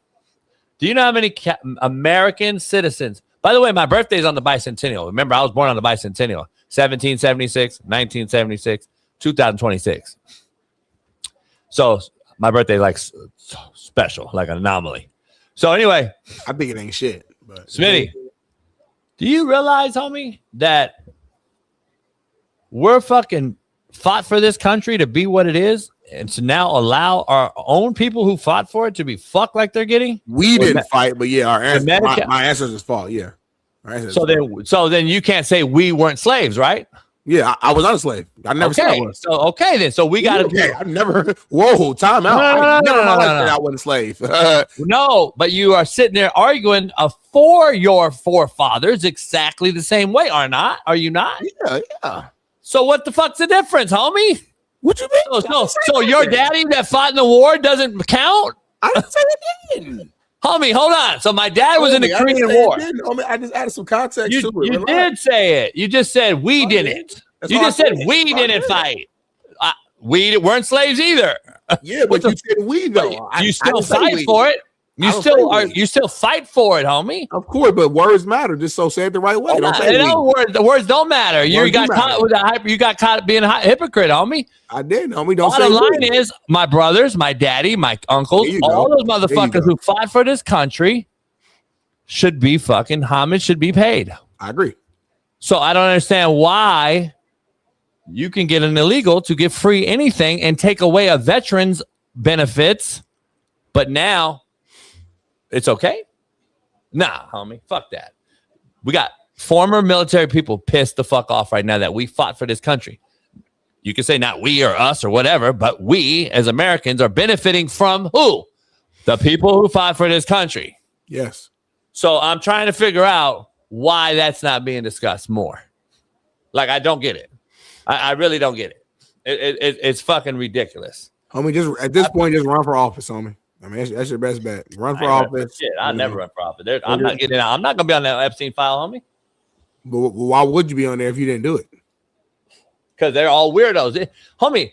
Rappers, entertainers, high-level motherfuckers, Kai Sinettis, Drewskis, all them same motherfuckers I've been telling you about. They're all in the same circle, homie. They got paid to go play. They got paid to play. Stop. You got paid to play. You didn't just drop out of the fucking earth out of nowhere, and now Kai Sinetti's in a dress, homie. I don't want us getting sued or nothing like that. So I'm gonna make sure that sold their soul. I can't sell my soul. JB's just opinions himself. These are not factual statements that we have. These are just made up opinions. So I just want to say that to protect ourselves. Our show is huge now. So when we say comments like that, those things get clipped and they get posted, and then there's lawyer fees. So again, what he just said is just a complete opinion of his own. There's no factual baselines behind that. There's no information behind that at all. He's just making that up. So, but we'll continue to move on amicably and talk about this. The NFL has won a grievance over the NFLPA to stop making the annual report cards. An arbitrator determined that the NFLPA's conduct violated CBA. The NFLPA may no longer publicize the report cards, which were a major success in showing the public what goes on for every team. ESPN reported in November that Jets owner Woody Johnson, who called the report cards, and I quote, totally bogus, was the one behind getting it stopped. Johnson received an F grade from his players last year, and now the report cards are going to be gone. Jason, I don't like this. I believe that teams and owners should be held accountable. I don't care if you're embarrassed or not. Do something about it then. Change your environment. Change your team. Use all that billions of dollars that you're making every single year and invest in your stadium, invest in your players, invest in the practice facilities, invest in conditions, invest in everything you can to make the working environment better for your players. This man just embarrassed because the Jets have been a shit show since I've been alive. Damn near had a couple good years here and there, but overall that's been one of the worst ran organizations in football. And now he's embarrassed because he continues to get F grades and bad grades because of how he's running his show. So instead of just doing something about it, he uses his notoriety, his money, his power in order to just get it removed. I think it's a soft move. It's a bitch-made move, and I don't like it. It's the same thing with PFF, though. This whole bullshit about ranking players, and we grade our players off of the PFF rankings, which Collinsworth and everybody's invested in. It's a joke, too. I told Whitlock that's a joke, and I'm glad that J.J. Watt and other former players have stood on business and said it's an absolute mockery and it's an absolute joke. That we're thinking that these computers are going to grade our players and tell you what we see on the field or go against, Smitty. You know damn well that you go against a guy. You know how many times I played against a guy as a player and had no real, he wasn't hyped at all, but I came out the field and I went over to him like, dog, you're a baller, homie. But nobody had him on a scouting report. Nobody had him on this. Nobody paid homage. Do you know how many players come out later in the NFL and the NBA and tell you motherfuckers have no clue how fucking good Jamal Crawford was, or motherfucking Brandon Jennings was, or just cats that weren't huge names but you couldn't stick.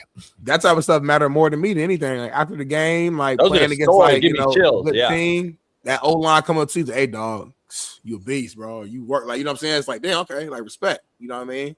So I'm with you on that, homie. NFL guys, there's a ton of them. Like, what's the Titans linebacker, homie, that everyone told me was the hardest hitter? It wasn't Ray. It was, God damn it. What's his name, homie, for the Titans at that time?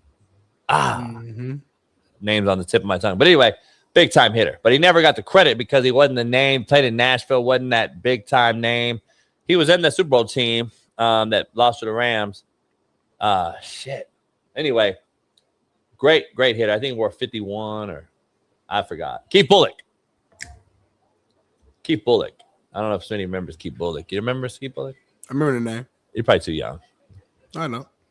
I remember the name. I just didn't watch the Titans a lot. I was watching. Well, this guy gave you the Johnson & Johnson shot on me, so fuck him.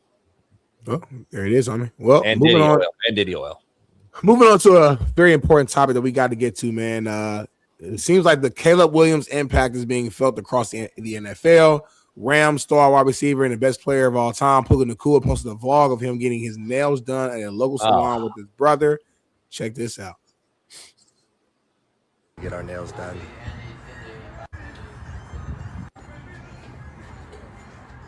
All right, it's been a while since I got my nails done. I don't look too long, but so we're about to get active. Feet and nails done today. Gonna need it. And butterscotch. Gotta get our feet done too. We're here with all of our friends. It's gonna be a party today. Look at Sam. Hey, look at your feet, bro. You need this, bro. Bro, I get stepped on. I'm like, I just came off the seat. Yeah, but I mean, when's the last time you got? Pete, time out. All right, it's been a while.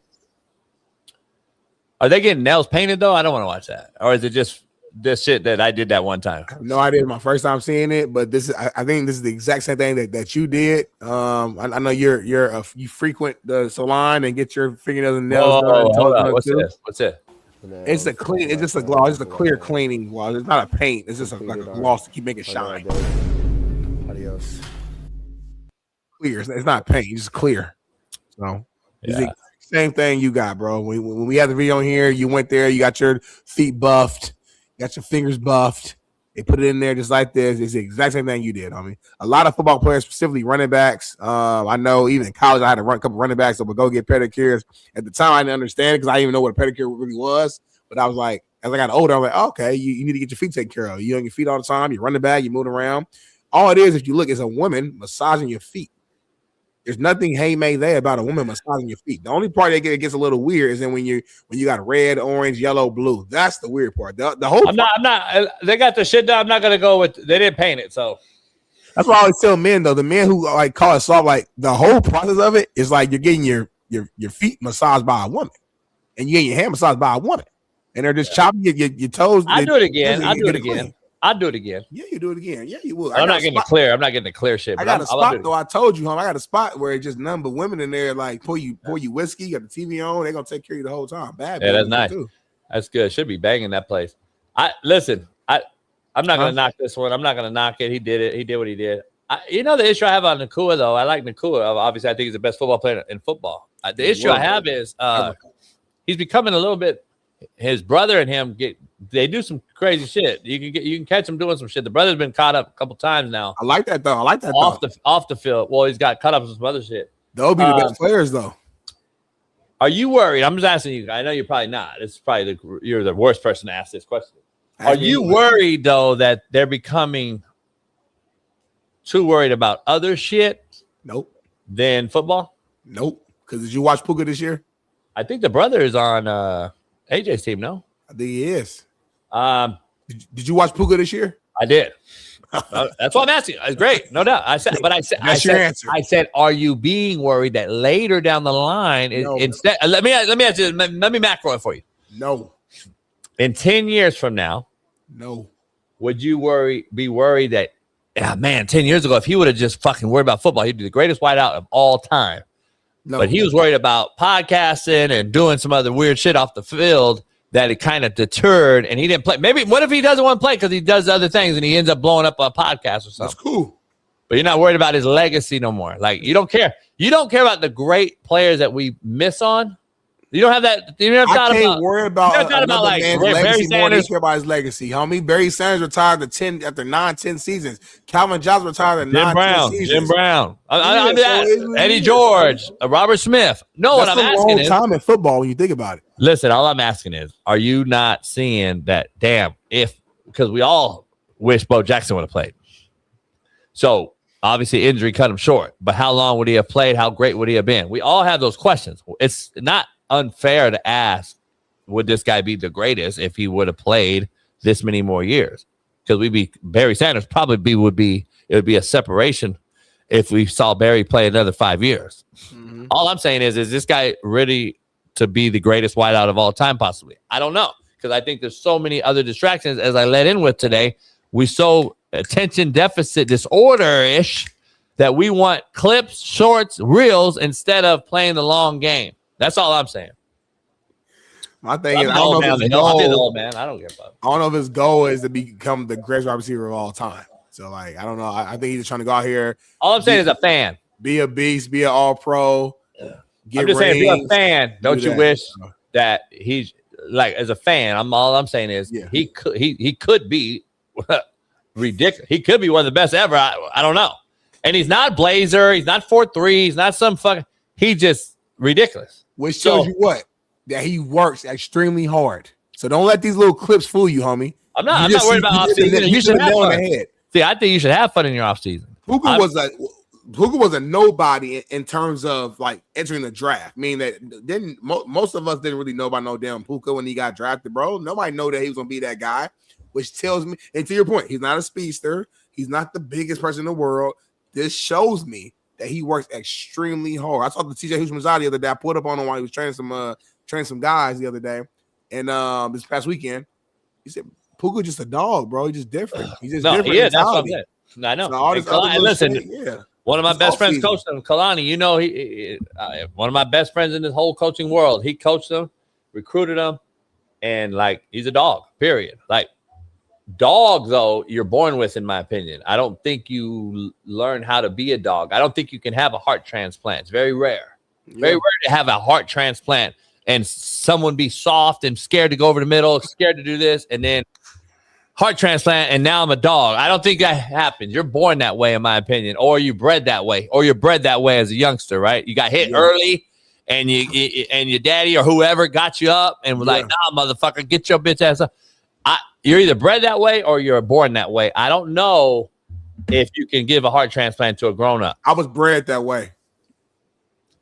I think I was probably the same. I don't know. I wasn't born that way. I was actually like a soft kid when I was real young, like real mama's boy. But I had to, because of my environment. I was like, bro, like I remember being a young kid and I'm like, shit, like I can't be like this. Like I'm a boy, I'm in the hood. Motherfuckers gonna fucking bully you if you just being all soft. I'm a boy, I'm in the hood. Fuck around and get bullied. You know what I'm saying? You will. So I'm like, I have to.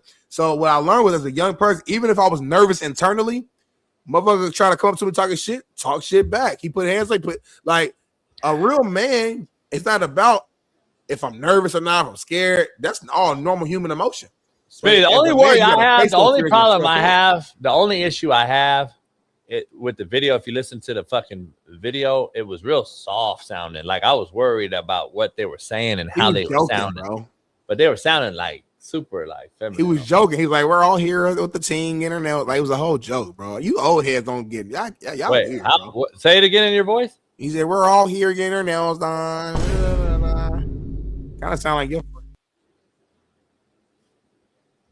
Speaking of Smitty, do you know what time it is in Australia right now? I think it's like 7 p.m. 1:20 a.m. So when is the game, the Ram game, that first game? Wednesday or Thursday, so it'll probably be. Have we talked about that at all? Have we talked about the time of this game and who's really watching this motherfucker? When is that game? Do we know like 9 p.m. Australia time, if I had to guess. What time is it at? It's probably gonna be like 8 to 9 p.m. Australia time in that window. And what time would that be here? You said it's 1 in the morning right now in Brisbane. So that's 6 hour difference. So that'd be like what, about 5 p.m. our time, 3 or 5 p.m. our time. That's pretty good, actually. What the game's not in Brisbane. Where's the game at? Is it in Adelaide? Where's the game? Is it in Australia, homie? Well, Australia's a huge fucking continent, homie. I don't know if you realize that. I don't. Yeah, but like there's time zones out there. There's time zones. It's like a 24-hour flight, by the way. That's the one reason I've been invited 3 times. I've never gone. I said, fuck no, I'm not flying 24 fucking hours in the air. Me and my girl might be flying 17 hours to Madrid in a couple weeks. Oh yeah, see, it's in Melbourne, so I figured that's the biggest. So what time is it in Melbourne right now? Look it up real quick. Do it live. I don't want to. Hurry up. Like a little kid, I don't want to do it. Change your face, homie. 2:43 in the morning right now. Oh, okay, that's even better. How's that better? So what time is it going to be, homie? Do you realize the time? 8 p.m. Australian time. No, fuck Australian time. Our time. We're the Americans at the game played, homie. We're watching the Rams 49ers. Why are you worried about the time in Australia? Okay, it's a 5-hour difference, homie. So it's gonna be like 3 p.m. our time. What time is it here? Homie, it's 5-hour difference. So you carry the 1. So listen, it's gonna be the game. Why we gotta carry the 1? Homie, the game is gonna be at 5 p.m. It's the first game of the season, bro. It's a night game. So it's gonna be just like Monday Night Football for us. So for it to be at 5 when everyone in America is off work. 10 p.m. Australia. Huh? It's gonna be at 10 o'clock in Melbourne. So who wants to watch? So that place they're gonna be up. Yeah, Australia. They don't get football, homie. So when they get it, it's like this is fucking. We gotta go. Trust me, it's gonna be. You realize, like, I'm carrying a 1 too right now. It's a fucking mockery. It's a fucking mockery, homie, that we're having to sit here and discuss the time. And if we could even watch the motherfucker, I don't get up at 5 or whatever it is to watch a goddamn game in London. It's fucking stupid. What the NFL is doing, homie, is fucking absolutely stupid. Keep it funky. Like, come on, homie. I just broke down the tax paying thing. Fuck. So Beatty did the full thing. Beatty said it's not a 5-hour difference. He said as of February 2026, Eastern Australia is typically 16 hours ahead of the U.S. Eastern Standard Time and 19 hours ahead of Pacific Standard Time. For example, 9:30 in the morning Eastern Time in New York is 1:30 a.m. the next day in Sydney. These differences fluctuate based on daylight saving time in both nations. So basically in a nutshell, the game might be Wednesday Australia, but it'll be Thursday for us. Vice, it's opposite. We're behind them. Same so, shit, homie. But you understand that we're talking about a day difference.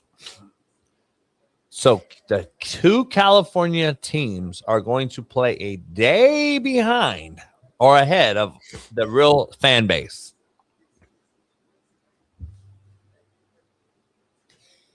I thought I saw it all, homie. At the end of the day, homie, we gonna watch the game. Now, listen. I don't know what day to catch it. Yeah, we'll have to figure it out when the time comes. They'll promote it. Maybe that day, I'm people got shit to do. Maybe that day I got a major, I got a colonoscopy or something. Yeah, ain't gonna take the whole. I mean, homie, damn. But I'm not gonna be up for watching the game. My ass just got fucking poked. They ain't got to do it no more. I heard. It's another way to test your shit without going in there. I heard. Just Show drop. me, because I got my shit tomorrow. What do you mean? Really? Yeah, so send me that thing. I don't want to get that shit done tomorrow. It's too late. I mean, you already in it, literally. No, I got to cancel. Shit, I won't fucking show up. You're in the shit now. Fuck that. No, You're in the shit. They're gonna be in my shit. Pause.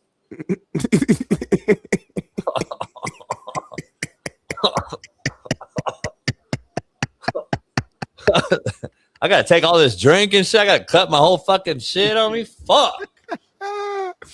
Well, let's keep this thing rolling, man. The chairman of the LA 2028 Olympic Games and founder and CEO of the Wasserman agency, Casey Wasserman, is set to sell the agency.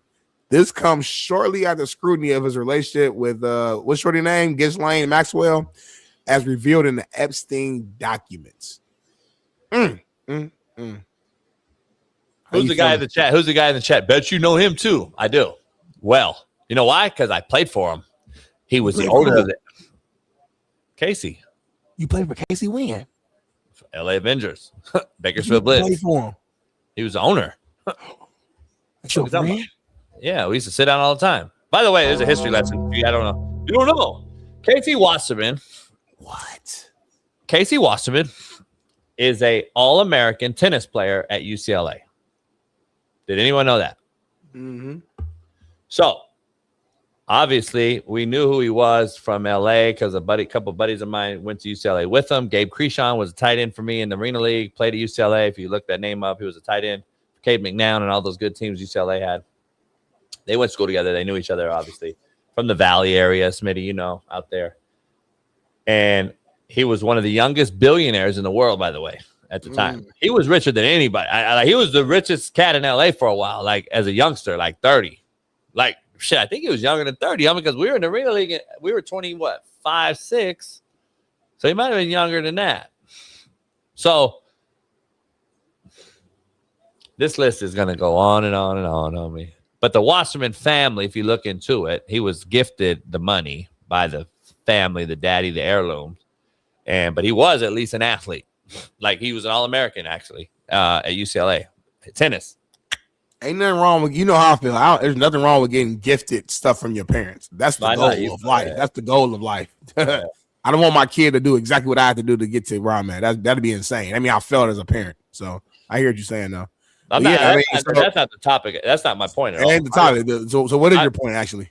I'm just saying that more and more billionaires in this whole thing is going to end up coming out on this list. And he came out and made a statement. I remember when I heard his name, came out in a statement and was like, I went there, I got approached and tried to finagle it.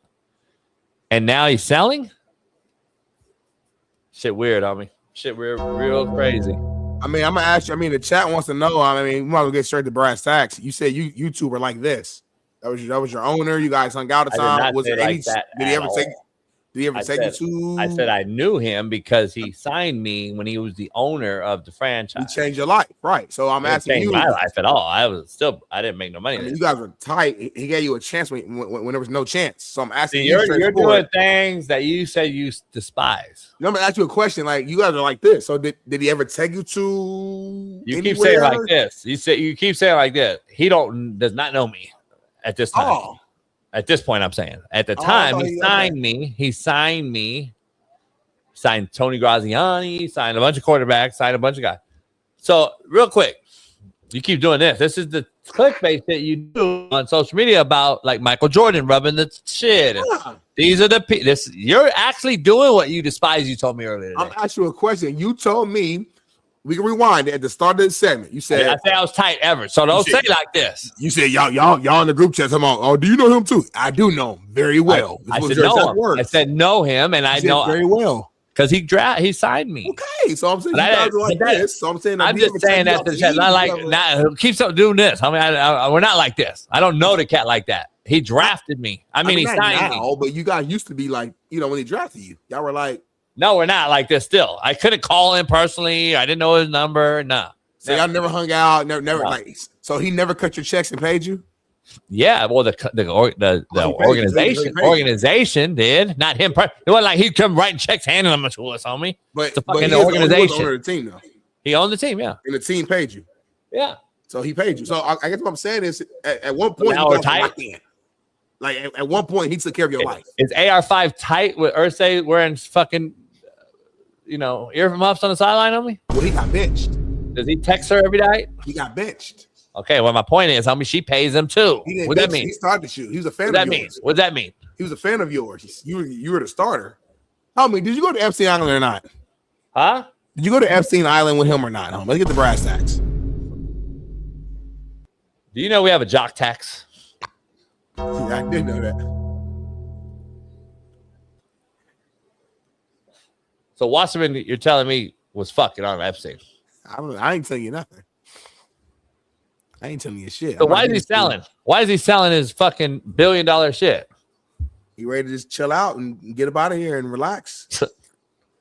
You don't just sell for no reason. I mean. Or he did something that he knows gonna come out and he nervous. Who are the two girls? I'm confused. Why are they on this? Just showing you INSQ or not INSQ, Bree Stewart and it's my homegirl from UConn having a brain fart. Why though? Actually, I actually don't know. I think they're just trying to catch your eye because they're two big players for the Wasserman agency. Wasserman represents a ton of WNBA players. So they're trying to take your eyes. But I don't know what that is, baby. I'll slap you. You do it again. But anyway, we can move on though. This is a huge topic going on right now. The Winter Olympics is facing a huge issue right now, man. I don't know if you saw the JB, but they are facing a condom shortage after athletes have used 10,000 condoms in 3 days. Prior years, they headed out to like 300,000 condoms. This year, they say they ain't got the numbers. So right now, they're running low. 10,000 rubbers in 3 days, man. What are your thoughts on me on this, man? Like, do you blame the athletes for fucking too much? Do you blame the Olympic Committee for not providing enough protection for their athletes? What say you? This ain't real. Yes, it is real. This is legit. Like, multiple articles have written about this. Legit. This is known. I've spoken to Olympic athletes. They fuck a lot. You got to think, homie, your adrenaline's super high. They're pumping up. They're doing all type of shit. And they're seeing athletes who I'm calling cap during this time. I'm calling cap because none of us use rubbers no more. Well, they do because they're all in this little, like, imagine like college. Like, they're all in this little dormant, like not dormitory, but just in this one same area. And they're fucking multiple people. So they have to protect themselves. If you're a track star and you fucking 20 so they people, just going around fucking everybody. That's what you're telling me what it is. Yes. Exactly what I'm telling you, bro. You got people from every country. You got people. You got to think. It might be a track guy like, oh, man, I ain't seen that gymnast in motherfucking 4 years. I'm going to beat her. I'm going to beat her. I'm going to fucking put her back in. And you ain't seen it. And the girls the same way. Oh, my God. I was like, did you see so-and-so? He's the boxer. I mean, oh, my God. You're going to beat what? Excited. Huh? Clarify the beat so the audio listener, so because it sounds like back end. Huh? Beat your back end is like a phrase when you about to like really give it to them. I'm gonna make sure audio listen so because it sounds like you just I'm a beat. I don't care what they say, homie. I don't care about. I know who I am as a man, bro. I'm very secure.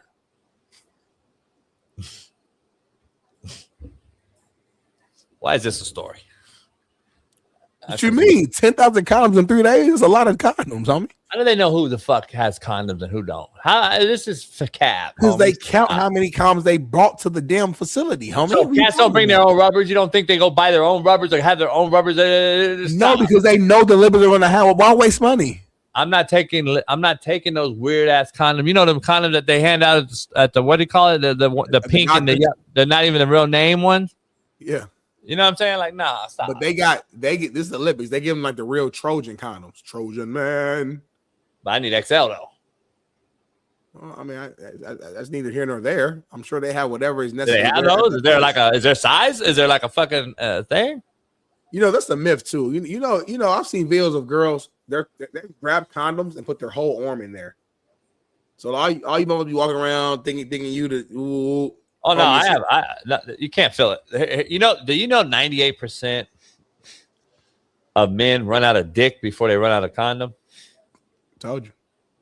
2% run out of condom and not dick. That's crazy stat, isn't it? Yeah, I don't know if it's like a legit stat. The only reason I know that stat because I was a 2% tile. That's why I was like, "What the fuck is this?" So that's why I was like, only reason I knew that. You know what I mean? I was told too though that like the people who brag about what they have typically don't have it. They're little, yeah. So with that being said, man, I guess we'll just go to a quick break. When we come back, I believe Mr. King should be joining us, man. It's gonna be a good one, man. You can't wait for this. See you in 4.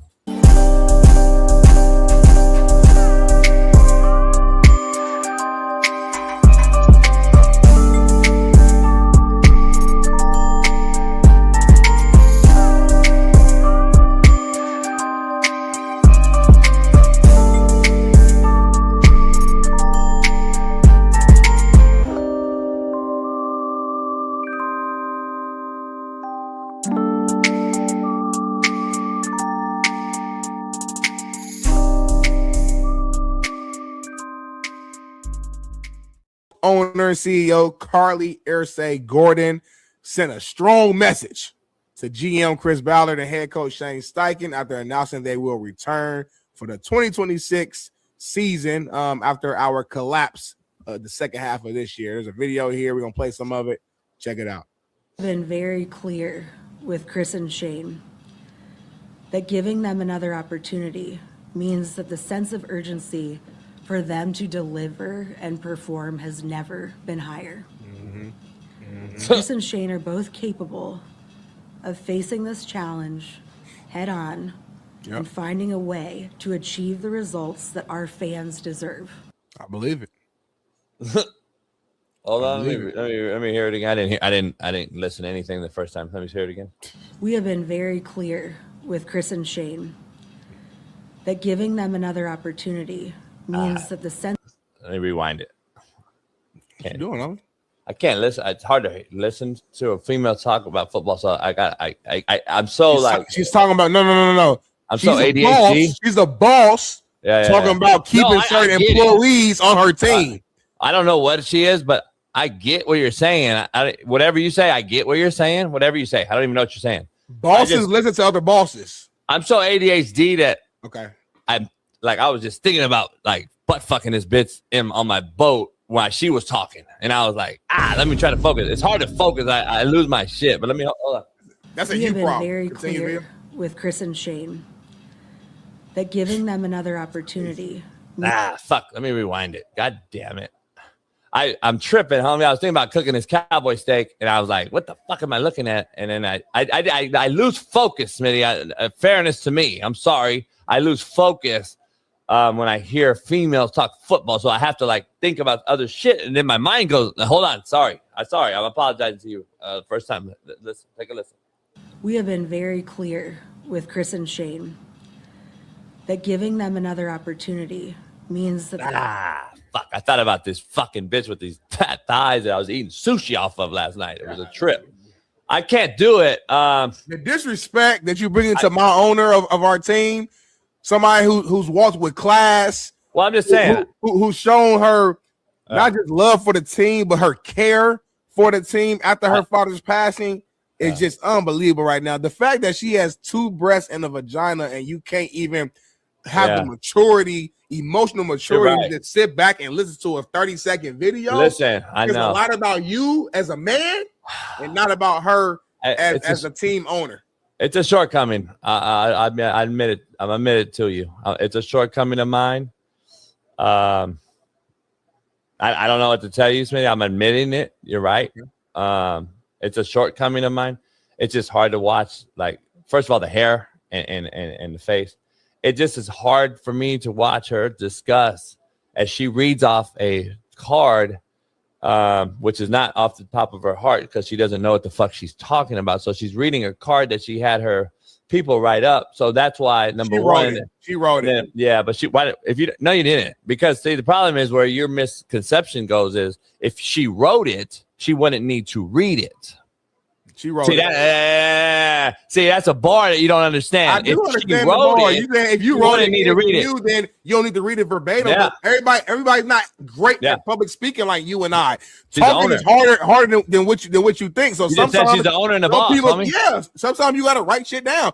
How many times can she be the owner, the boss, the leader, and all this shit? Yeah, but you want to make sure as the bossy owner that you don't fumble your word, you don't say nothing wrong. Because in today's media and social media, every word matters. That's why I always tell you, watch what you say. We got a big platform, but you don't watch what you say. You say whatever. You say shit about butt fucking and all type of shit. She's the owner. She can't just say whatever and just let it go. So she wants to be very clear and make sure she's very direct in every line that she says, because she has to be. Ain't nothing wrong with that, homie. You ain't never been no boss, so you don't know. Are you transformational? Is that what they call it? I don't define that. I mean, I don't know what that means. I mean, I am somebody who comes in and I impact and transform environments. I have transformed this show from 200 views live to 3,500 views live. I've transformed the organization. When I joined the show, you were just talking for 3 hours with no structure. Now we have a rundown. Now we have a team. So yes, I have transformed things, but I don't know that that's what you're saying. So please open up and tell me more. Because don't lie. There's no way that you wanted a female to be your leader in football, a gladiator.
Smitty, when Shaun come on? I don't know. I thought it was 8 o'clock. I don't know. It's 8:04. Wonder if he can hear us this time when he comes on.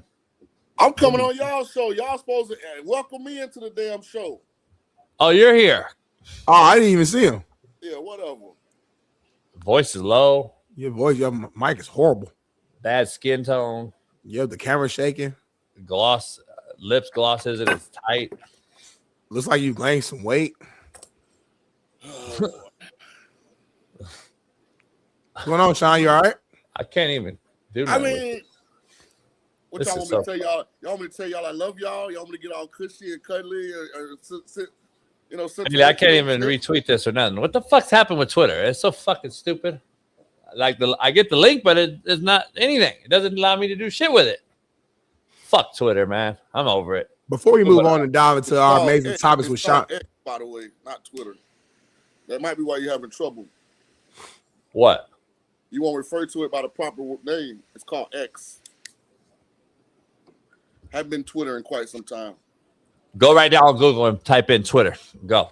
See what it does. before we dive into our amazing list of topics we have for Shaun. Thank you, Smitty. It goes right to the X. You type in Twitter, it goes to X. Before we dive into our list of topics for Shaun King, I want you to respond to our last topic before the commercial break. Can you tell JB that the 10,000 rubbers in 3 days is a real thing in the Olympics? It sounds like an exaggeration,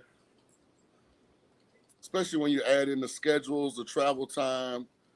But I never been there, but I heard it's a festive, wild environment. So, but I'm gonna call cap on the number, not cap on the lifestyle during the Olympics, but cap on the number. I said the same things. I don't believe they're even using them. Condom take all the filling away. I would never even use a condom again. There's no way. So I don't see why they do it. Don't preach that, though. We got a lot of young people watching the show right now, 15, 16-year-olds, man, who just kind of starting their journey within the they shouldn't be watching the show. That's why we're getting age restricted. That's the fucking first problem. Maybe we need to just take it to a fucking 21 and over or something, because like something's going on. So maybe they should be in here. Maybe they should be a fucking class or on their mama titty or something. They don't need to be on this fucking particular show. For sure not this show. They can go on another show maybe. This one, if you're under 21, you should not even be near this one. I'm going to be honest. Shaun, you are somebody who refers to himself as a real one. And I would like to say that you are as well. Even when we disagree, you are a real one. So I got to ask you this. So I invited my my co-host, Jason Brown, to a huge event that meant a lot to me last week. Huge Hoops and Icons basketball event right here in sunny LA. It was a free event for the Inglewood community, Shaun King. We had people pull up, you know what I'm saying? Influencers, actors, stars, etc. It was a way to give back to the local community, right? And I told JB, I said, I really want you there, JB. I had a VIP seat for him right there front row. I told a lot of people that my coach would be there. Stephen A. Smith's nephew, Joe Smith, pulled up, was excited to meet JB, flew in just to meet JB. Everybody flew in, and JB did not arrive. He did not show up. He did not arrive. Didn't call me, text me, give me a heads up that he would not be there. I'm just curious of your honest take, your honest opinion. I guess number one, is JB wrong? And then number two, if you were JB, if you were living in LA and the same scenario happened, would you have pulled up? Go ahead. Well, first of all, let me address you. Yes. Because the sports matters. Yes. Because this same scenario played itself out when there was a Coach JB show with Big Smitty, live broadcast from a sports bar in Long Beach. I was on the flyer. I ended up not being able to make it, and I didn't get any grace from you. I didn't get any grace at all. So now for you to seek comfort from me in a situation like this, I can't provide it, because that would be hypocritical, and that would be some backdoor, fake-ass dude type shit. So you're going to have to make your own case and stand on your own business, because you accosted me for missing an event early. Accosted. But real quick, Jason. One, you just admitted that I'm consistent. Anytime I get backstabbed, I call it out. Number one. Number two, you always say that the truth has no emotions. So can't you just speak the truth and leave your emotions at the door? He should have communicated if he didn't. That's probably as far as I can go with it. Thank you so much. Jason, go ahead. Shaun, is that a Bad Bunny shirt you have on? Psycho Bunny, my boy. Who? Psycho Bunny. Never heard of it. All right. Anyway, Hey, man, I was about to say. We know the Slapdick JB brand does not exist in the high-end fabric of Psycho Bunny, dog. We understand. I don't even know what Psycho Bunny is. I thought that was Bad Bunny. It costs a lot of money. I know that, bro. I do know. I never heard of it. I don't even know If you're that. in the chat and you understand the T-shirt game, please alert JB to Psycho Bunny, please. Okay, so let me get to Smitty real quick. First of all, I gotta be honest. Now that I see that Smitty's hurt by me not showing up, I feel bad because I would have came. I totally forgot about the thing, and Smitty didn't text me or call me or contact me one time all week long. Fact or cap? Go. Fact, because I'm planning a huge event. I'm I dealing with get vendors. that. I'm dealing with contract. I'm dealing with every. Trust me. That's on me. I'm gonna take it. Own it. I'm just saying, if I'd have got one reminder, I'd have 99.9% been there. I totally forgot about that shit, homie. I'm gonna be real with you. It's all good. Tell my boy Dave Bone told me, like, hey, I can't even pull up to Smitty's thing. I was like, fuck. I met him too. I know. I didn't see no, like, on Lurs. I didn't see no, like, promotion. If I'd have hit that, I'd have pull up. I would have hit you. I'd have hit you like, hey, should I come through? That's a lie because you liked me and Sheldon's post on Instagram. Yeah, but it wasn't that day. The day before. Yeah, but I didn't say third. It was tomorrow. It said 1 day away on the words. Oh, I didn't. I just like it. It's like the comments on here. I just like and puff. Pac-Man said, ain't nobody trying to go to that lame ass event, man. There was 10 people there. Why the hate, dog? Why the hate? Why you? I don't get it. I don't get the hate. I defend Smitty on this. I don't get the hate. It was cracking. I saw it cracking. I saw that it was cracking. It was cool.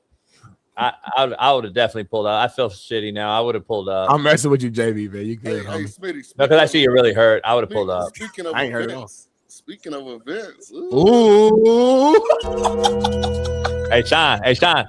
Hey, Shaun. Baby turning 5-0. Hey, Shaun. Yeah, I'm not doing that. Hey, Shaun. Here you are. This will be. See, Smitty can pull up and not pull up now. See, he gonna use this as so he could get out of this one. And I can't be mad. Nah, but I'm a real one though, homie. I'm pulling up, and I've sent the flyer out to everybody. Hey, your boy will be in town to help my guys celebrate 5-0. We're just chilling right here, me and you, Shaun. Yep. So I'm sending the flyer to everybody. They're about to be crazy in the motherfucker. You bring some hoes if you can. I mean, anyway, what's up? Let's get into some brass tacks here. I know you want me to send it to. Anyway, we'll talk. Nah. She's taking. So go ahead. Jerome Tang is out at Kansas State with the terms of his departure being worked out. There's nearly $19 million still remaining on his contract. Tang led the Wildcats to the Elite Eight in 2023, but they're just 1-11 in the Big 12 play this year. Kansas State is firing Jerome Tang for calls. They informed him of his formerly last night. The basis for this calls firing is language in his contract that references any activity that brings public, I can't say the word, embarrassment and ridicule to Kansas State. So there's a video right here, that they're talking about here. Check this out, and here we go. Hey, I'm gonna honor Christ like I always do. Blessed to do this, but this was embarrassing. These dudes do not deserve to wear this uniform. There will be very few of them in it next year. I'm embarrassed for the university. I'm embarrassed for our fans, our student section. It is just ridiculous. We got practice at 6 a.m. tomorrow morning, and we will get this thing right. I have no answer and no words. So y'all got two questions. So whoever want to ask two questions. He said, most of them won't be there next year. Well, homie, you ain't gonna be there next year either. Shaun King, what's your thoughts on this? You like the firing? Just overall thoughts. This is the first of a new trend. This new soft, unpoliced, without guideline college football space is going to bring down a lot of great men. Jerome Tang is a really good dude. He's a hell of a basketball coach. he had Kansas State in the Elite Eight like 2 years ago. Mm-hmm. And this new environment where these kids got all this power at 18, 19, it's going to bring a lot of men down like him. That's why you see a lot of the greats starting to walk away. Yeah, we've been saying it. I've been saying it. This is ridiculous. This is an absolute mockery. My former boss on Last Chance U is a K-State Hall of Famer, a legend, Miss Tammy. Tammy Romstead is hanging up in the banners are hanging in Manhattan there. She's also an Olympian, gold medalist. Like, she's a legend there, and she loves him to death. She was like, this is ridiculous. Used to be, Shaun, you go in and motherfuck the team after a shitty performance. You could either cut the kid, or now you're getting cut for telling everyone what the fuck's going on in your place. It's absolute mockery. This is why I keep saying American sports are dead. You keep talking about it ain't, homie. I just saw the dunk contest in the All-Star game in the Pro Bowl, and I just saw the fucking lack of interest. I just saw this. I saw Coach Krzyzewski, Nick Saban. I saw Hafley leave a head job in Boston College to go be a coordinator in the NFL for a reason. I saw Chip Kelly leave a big-time program to go be a coordinator because he didn't want to deal with this shit. I see all that shit. I don't know why you guys don't. Not you two, but I'm just saying the general public. I don't know why y'all not seeing it, but it's definitely happening in front of our very eyes, and you still don't want to admit it. It's crazy that you don't understand that this is happening. You know who's next that's out? You know who the next guy that's out? I'm telling you right now because I've heard it from the horse's mouth. Izzo? Nope. He is too, but he'll retire like he can retire. I think Bill Self will be the next big name. Nope. Back-to-back natty champ. Who is it? UConn. Yep. He's out, homie. That's crazy, huh? That's fucking crazy to think because he can't coach and be himself. And the Hurleys just can't be the Hurleys. There's another Hurley coaching that was at Arizona State for last, I don't know how long, Bobby, former Duke point guard.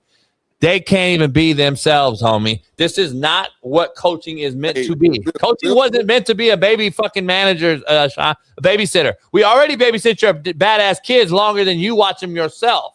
Dog, Bill Self is being dictated to on when his best player, potential number one pick in the draft, Peterson, is going to actually play. Like, it's not Bill Self, like Kansas, like Natty, like he's being told by a third party when Peterson is going to be able to play. Like, this is crazy, man. They got a kid in college load managing. Dog, this shit is I'm telling you right now, homie, you cannot fix what the NCAA and these folks have done. You cannot. Let me ask y'all real quick. Hey, right quick, Smitty. Go ahead, yeah. JB made a point earlier that I thought was very, very impactful, relevant, and pertinent for today's athlete. How are you going to ask for more money than any of the previous athletes before you have gotten, but be trying to do the least amount of work? We've allowed it, Shaun. We've allowed it. Hey, Shaun, you don't coach it, you allow it. Dog, it's been happening, Shaun. It's been happening. It's a crazy stat line. I'm talking NBA specific because it was their All-Star weekend. Since 2016, 140% pay increase per player in the NBA, homie. That shit is crazy. Remember when, who was it? What's the point guard? Was Memphis for a long time. Real solid point guard. And he went to Minnesota. Mike Conley? Mike Conley. Remember when Conley was, do you know Conley was the highest paid motherfucker in the NBA? In the NBA as like the sixth man that one year because that's when the shit started to happen. Naptown, homie. Naptown brought up. Remember he caught that win right when that fucking contract shift changed. And everyone's like, Mike Conley, sixth man, got fucking 200 or what did he get? Some crazy amount of crazy. Well, just so we make sure we keep the right amount of respect on Conley's name. Remember Conley and Greg Oden got to like a Final Four Ohio State. Yeah. So he had a little run there where he was popping off. But Naptown legend, by the way. But let's stop. We're not gonna sit up here and say Mike Conley deserves $200 million. Really good point guard for a long time, and he's still playing to this day. He's like 30 years old. I get it. Veteran guy made a way. Solid. No, solid as a rock. Come on now. Great leader. Love having your program. Let's your stop. locker room. Hey, Let's I got stop. a real question. NBA All-Star was this 200 million. Stop. Hey, NBA All-Star was this weekend? Huh? Exactly. NBA All-Star was this weekend? Exactly. This past weekend, yeah. Did you watch the dunk contest? The game was yesterday. I did not know NBA All-Star weekend was this past weekend. Real talk. You didn't put your dig on it? You didn't put no. No. I had Oscar Batia to win Pebble Beach and Sepp Straka.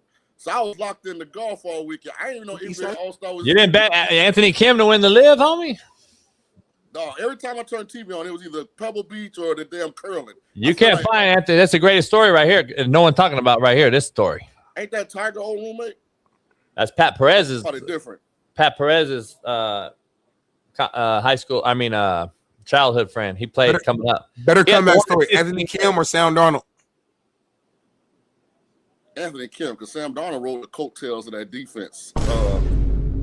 But back, the NBA All-Star was really this weekend.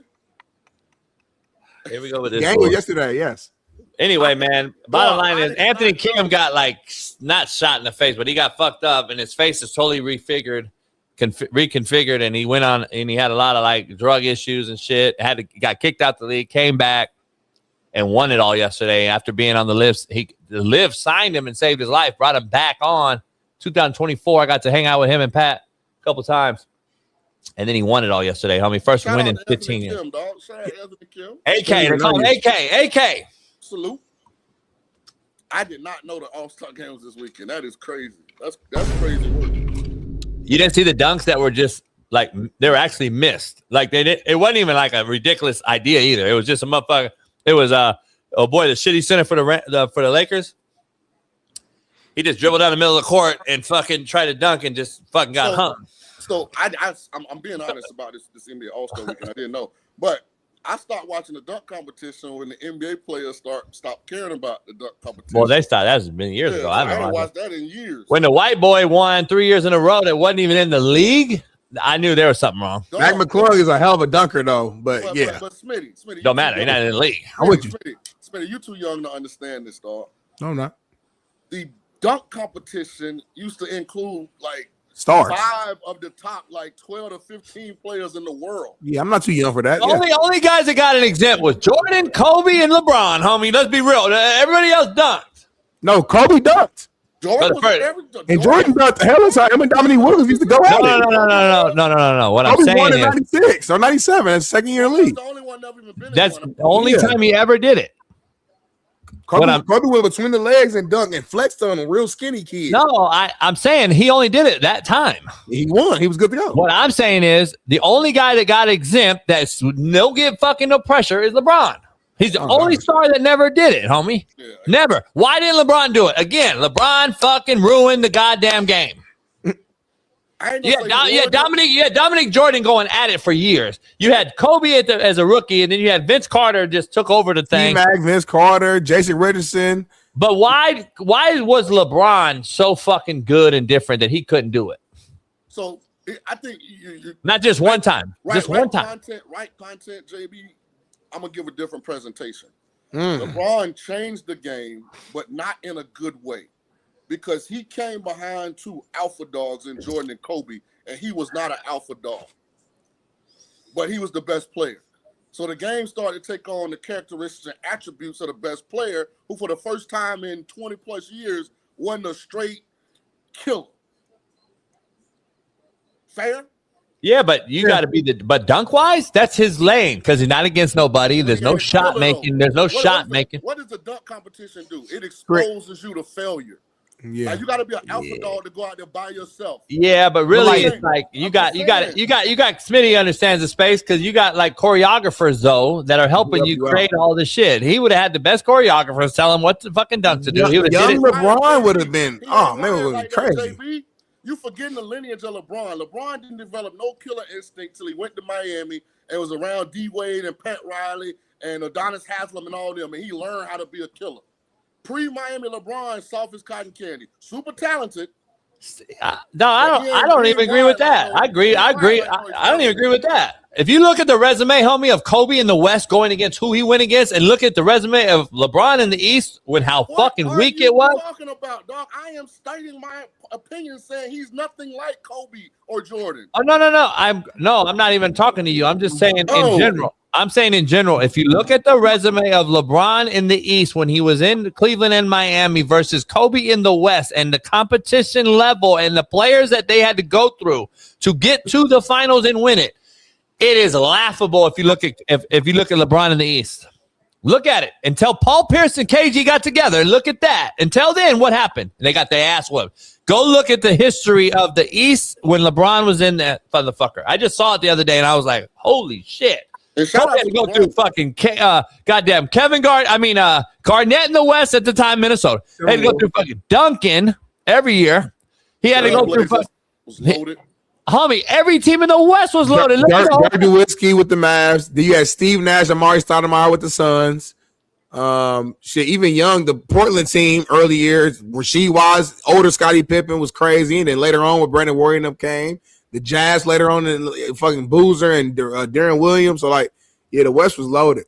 Hey, Smitty, I'm not a LeBron hater. Yeah. Hey, so my boy sent me something funny. My boy Dave Smitty. 2010. Remember LeBron announced he was in the dunk contest? Shaun was talking. Yeah. Oh, his shit's fucked up. Then I didn't hear him talking at all. He's in the middle of a deep statement. Go ahead. Your shit real low, Shaun. Today, I'm being honest. I couldn't even hear you. The sentence. Huh? Go ahead. I'm gonna check the sentence. Yeah, because your shit fucked up. Your shit's shitty today. The whole show's fucked up now because of this moment right here. Go ahead, Jason. In 2010, go back and look at the history.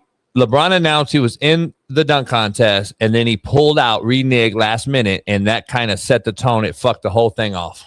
But we still had one of the greatest dunk contests of all time after that. If you guys remember, was Zach LaVine and my guy Aaron Gordon. That was 10 years ago to this day. That's probably the greatest. I mean, that was in 16. That dunk contest was crazy. You know, that's already 10 years ago. How crazy that shit is. I can't believe that. I cannot believe that. That was remind me. That was LaVine, Blake Griffin, and Gordon. Was Blake Griffin in that one? He might have been. I just remember the championship round. I think Griffin went before that. But I think championship round, it just was Gordon and LaVine was just going 50. I remember those. They did 2 years. Gordon's the most fucked dunk.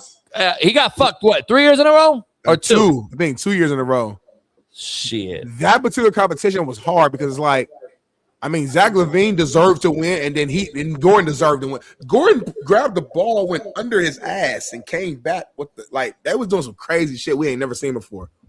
I thought they saved the dunk contest, but then it started to go back down. I was like, damn, okay. What happened was you allowed load management. You allowed all the NBA to get paid more money. So that's my point. I'm glad you brought it up. In 16, the LaVine and Gordon dunk contest is the year that the 140% increase in pay started.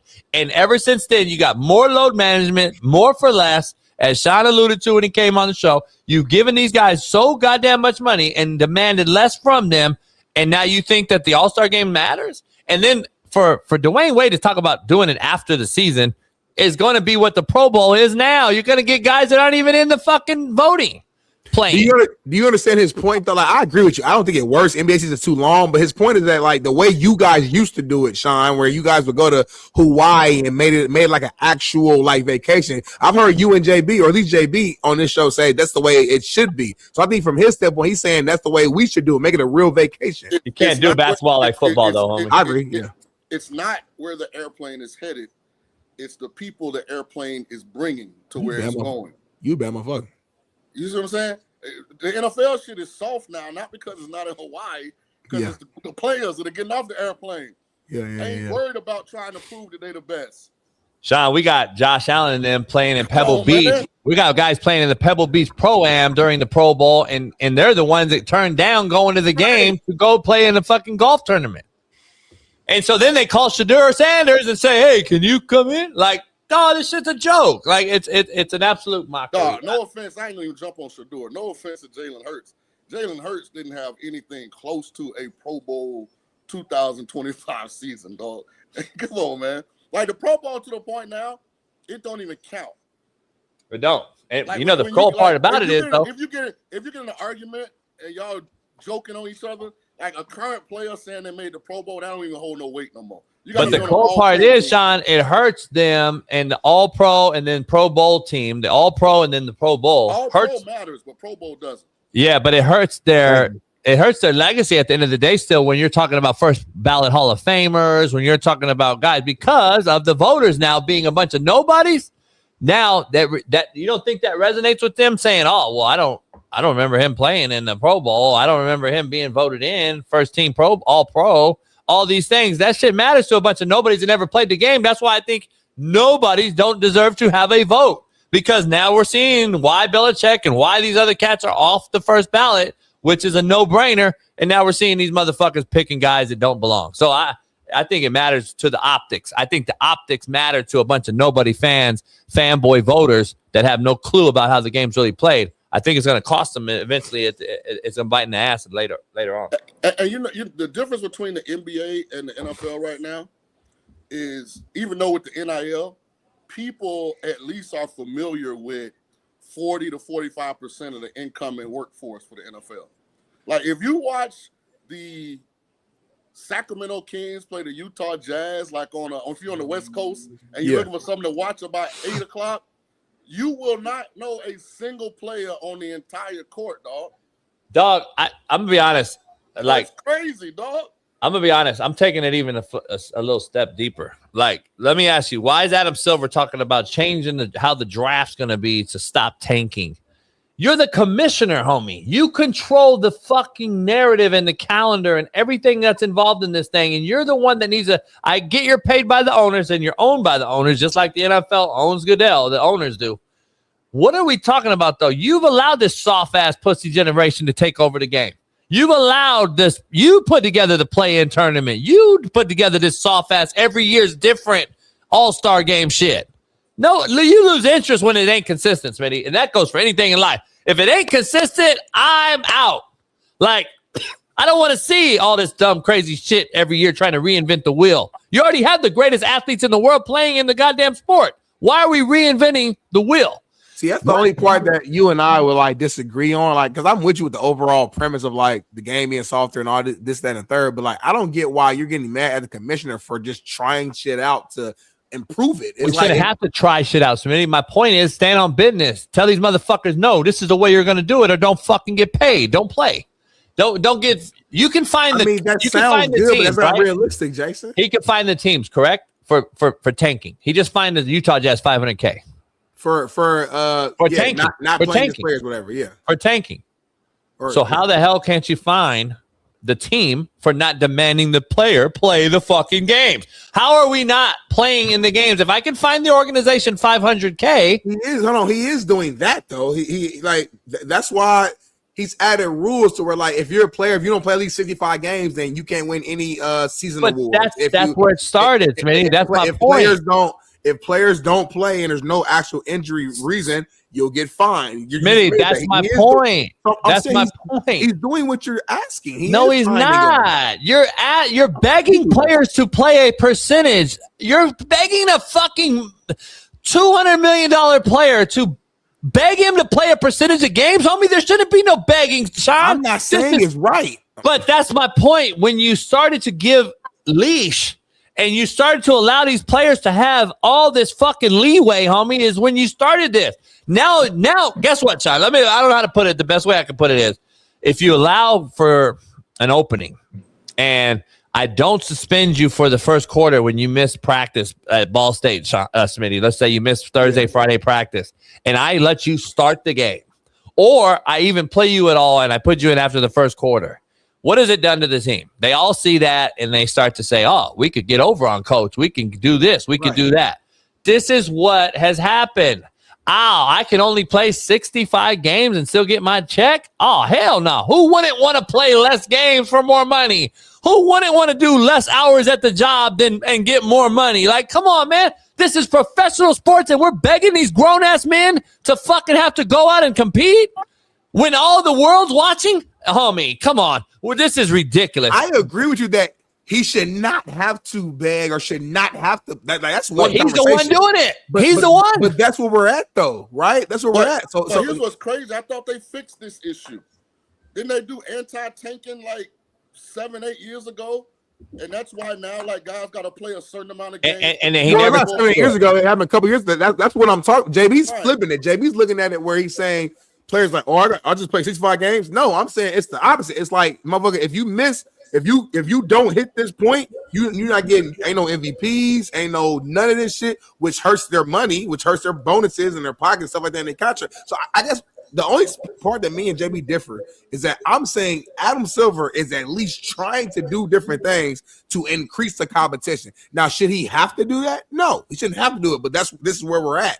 So he's doing the in-season tournament. He's changing the All-Star game around, doing Team World versus Team USA. He's doing the minimum games you got to play to win MVP. He's trying to do different things to at least increase the competition and make it more exciting for the players. That's all I'm saying. I don't see why you mad at somebody for trying to do that. I don't think he's doing that at all. I think he's trying to cover up and put a Band-Aid on a bullet wound. That's what he's doing because he knows he fucked up. Just like the NCAA right now realizes what they've done and how they've let the paste out the tube and all this other shit. So, listen, we got some breaking news, though, Smitty. And Bailey will bring it in, but Tyreek Hill has been released by the Dolphins. Yeah. Shot that out. Yeah. Tyreek Hill was scheduled to make $36 million in cash. None of it was guaranteed and now wiped away. Miami will save $22.8 in salary cap. And that is what it is. Bailey, what are you worried about? We got to break the news. Fucking stop sucking your teeth in the back. God damn. Fucking, it doesn't matter if your graphic got shown or not. God damn. Go ahead, Smitty, your take. Hey, I mean, I feel like this is bound. I mean, God damn. I feel like this is bound to happen at some point. Whether we knew Tyreek the last couple of years wasn't happy, so I didn't know how it was going to happen if he's going to force his way out from a trade. I didn't know what the how would be, but I figured he wouldn't be with Miami Dolphins for a long time. So I'm just curious to see which team he'll go to. There's a lot of teams out there who needs a big time weapon like a Tyreek Hill. We talked about the Chargers in the past. We talked about a couple of the other teams who needs like that weapon. Even the Patriots may even. So I'm just curious to see where he'll end up. Shaun, I don't think they let him go for no reason, though. You don't just let that motherfucker go for no reason unless something's going on. Either A, his injury recovery doesn't look promising to a doctor or some sort of professional that's gone through and looked at him, because there's no fucking way you let this cat go like that unless something's really, really serious. So now does this deter other teams from taking him on a macro scale, Shaun? That's all my question to you is, like, because everybody in the country, everybody in the league would want him if it was a perfect world. I don't know if he's the same guy. Strategic reset. New head coach, new general manager. Tua's next. Out with the old, start from ground zero, take all our cap implications in 1 year. Our owner understands we laying cement. We building a new crib, but before we can get into the drywall and what kind of stove and refrigerator we're gonna have, we got to get the foundation right. This is a strategic reset. I imagine Tua will be next. Yeah, I agree. And Tyreek Hill is gonna help somebody win a championship next year. And they also cut Bradley Chubb, by the way. Yeah, this is the best the thing. DN got cut. This is the best thing that happened for Tyreek, because now he can pick where he wants to go. Yes, like there's no excuses. Like I don't think so. What you mean? That's a great feeling. I don't think he can pick where he wants to go. I'm just telling you. I just said what I said. The reason why they're letting him go and save the money. I get that part, but you don't let a guy like this go unless something's up. Either A, off the field shit that you don't want to deal with, or B, something's coming down the pipe, or three, he ain't as cleared or healthy as we think, or may not even play next year. I don't know. His legs back. Because the energy in the building in Miami is flawed because of the past. That don't mean that energy got necessarily go somewhere else. And JB, my point is he already made his money. Yeah, so he can choose to take less to go somewhere and help somebody win a championship. You know what I mean? So he ain't getting 36 mil though. Yeah, it is. Was he on the Smitty, when we broke down a couple years ago, when all those wideouts got their bag, not the Higgins year, that was what, last year, the year before. Was he on that list? Was he the guy? Was he in there? Top 5 list. It was Chase, him. It was Jefferson. It was Devontae on there? I don't think Devontae. It was the old boy Lamb, wasn't it? CD Lamb, yeah. CD Lamb. Who else was it? Tyreek might have been on there. So he got a big 100 and something mil? I'm pretty sure he already did. Curious. KC sounds like it would be the fit, but I know they had a little bit of bad blood, but I think he's came out on shows and said, I love Andy Reid. You know what I'm saying? I'm curious because now you got Bieniemy back, who they used to bump heads. I'm curious to see how this unfolds. He might want some good weather, though. He might want to come to L.A., play with the Chargers. Him and Jay Herbo. Chargers need a fucking wide out. I'll tell you that. Mike McDaniel. I wouldn't be shocked. I wouldn't be shocked, though. I wouldn't be shocked. You heard it first if he ends up in Frisco. Nah, not till they change the practice facility. Frisco about to meet a very interesting reality. So wait, what are you telling us? So what are you saying? We broke news on a fucking story? Yeah. Like if you're an agent, I can't let my player go there in good conscience, man. First of all, the taxes in California are so restricted. Well, okay, stay there because I was going to ask you this. So you saw what Sam Darnold and all these players got taxed for the Super Bowl being in California. How many agents are telling these kids, "Fuck no, we're not going to California teams"? Like, well, if you got options, a bunch of them. Like, why wouldn't this cat go from Miami to Jacksonville and stay in an untaxed state? JB, you want to win. Take Sam Darnold out of it. They said Justin Herbert, and listen, this is what's being reported. I ain't seen them in a tax return. They're saying Justin Herbert, who was on the books for $52 million this past season, paid $28 million in taxes because he plays in California. There's a jock tax. I mean, there's a fucking jock tax. Man, listen, forget immigration, forget education. Taxation of America is the greatest. But listen, most ridiculous thing about this country. It is. I'm dead serious. Motherfuckers need to stop paying, homie. Let these motherfuckers who don't pay themselves, by the way, billions of dollars by their own employees and have yet to pay their own taxes, but they collect our taxes is absolutely Civil War-ish. And we'll take you to jail if you don't pay. Yeah, fuck you. I ain't paying shit. Here's the cold part about it. Here's the one part I want to know, Shaun. Mm-hmm. If there's a jock tax and there's all these other things, they're about to put a mileage. What is a jock tax? Like, what is the background behind that? Like, is that just the state saying we're going to attack athletes? Like, what the fuck is a jock tax? I heard it started in the 90s because Michael Jordan or something, right? If I'm not mistaken. Well, listen, here's the thing. Why do you think Elon, why do you think all these Zuckerbergers and all these weirdo fucks have left California? By the way, all of them were here as their home base. SpaceX was in Lawndale, California, or Hawthorne. You have fucking Google and all these things up in the Frisco Bay Area. All these motherfuckers are leaving California because guess what? Newsom and all these fucking people have put a billionaire tax on people that's even more extreme than the regular tax. So listen, I get it if you want to tax billionaires, but it's not even helping the middle class. It's fucking hurting the middle class. So like this shit is ridiculous. Everyone's leaving here, homie. Everyone's leaving here that's being paid, and this is why. You got a jock tax on top of it all, that if you play professional sports in California, you're getting taxed more than the regular motherfucker. It's crazy. Then you wonder why Kawhi trying to funnel money through a front company. Well, Cali got some, it's diabolical to live in California. And it's amazing that a place with that kind of weather and that much water could screw it up. That's why me and JB, that's why we don't pay no taxes. So anyway, though, we'll just keep the thing moving. Keep it rolling. Come after me. Fuck them. Green Bay men's basketball head coach, my former coworker, Doug Gottlieb, had an intense post-game press conference wanting an explanation why he got a technical foul in the second half. Check this out. I did not curse.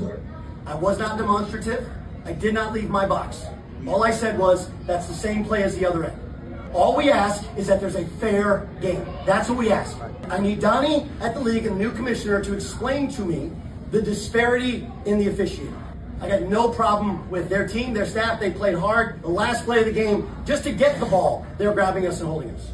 Okay? And again, I understand. If you're not calling that, that's fine. You had the exact same play at both ends in the last play of the game. The exact same play. The exact same play. There was nothing that should have been called a technical foul. I know when I earned one. I did not earn one. JB, how's this motherfucker keep a job? Can you reenact the whole situation? Hold on, though. How's this motherfucker keeping a job? And fuck, I'm just trying to say. First of all, he's shitty. They're a shitty team, and he's been shitty. I don't know how he's not fired. He's got everything is a soundbite from him, which I'm cool with this. Like, I love this type of shit. JB, this shit, reenact this shit, please, homie. This shit is crazy, homie. I love this type of shit, but the problem is I thought we can't do this shit no more. They're not winning. What's the problem? We're soft, homie. Doug Gottlieb looked like that job has aged him at least a decade. All these jobs. Look at everybody. Look at I've never seen this move right here, Shaun. I ain't never seen that. What's the difference, homie? What's the difference? He's like copy you, homie. You know what he's not doing? What? Crying. See, what happens is if you don't cry, you're the criminal. We got to fire you. Your boy Tang in K-State, he came out, first of all, praise God. Second of all, went on his team and said, fuck, some of these motherfuckers won't be back here. You know what I heard about K-State? And then after that rant he had, the next day he said mandatory 6 a.m. I heard some players didn't show up. So there's a whole nother story to this Tang firing. And then he didn't cry. And then this cat Gottlieb didn't cry. But if you cry, you get all the fucking victim fucking love and all the fucking, it's okay. And you keep your job. But if you fucking come in and be animated and care about your players and care that you have success and want to see them be better than they're playing and putting forth effort, you get fired. This wasn't a crying scenario, Jackson. So the example that you're using right now is unrelated. Shit, why not? Why not, Shaun? The crying examples we have where coaches getting. Let me redo it. Let me redo this. Then I'm gonna reenact this crying. Then do it. So Doug Gottlieb got out there. He got a technical in the game for fucking being animated on the sideline. Yeah. So now he hits the podium.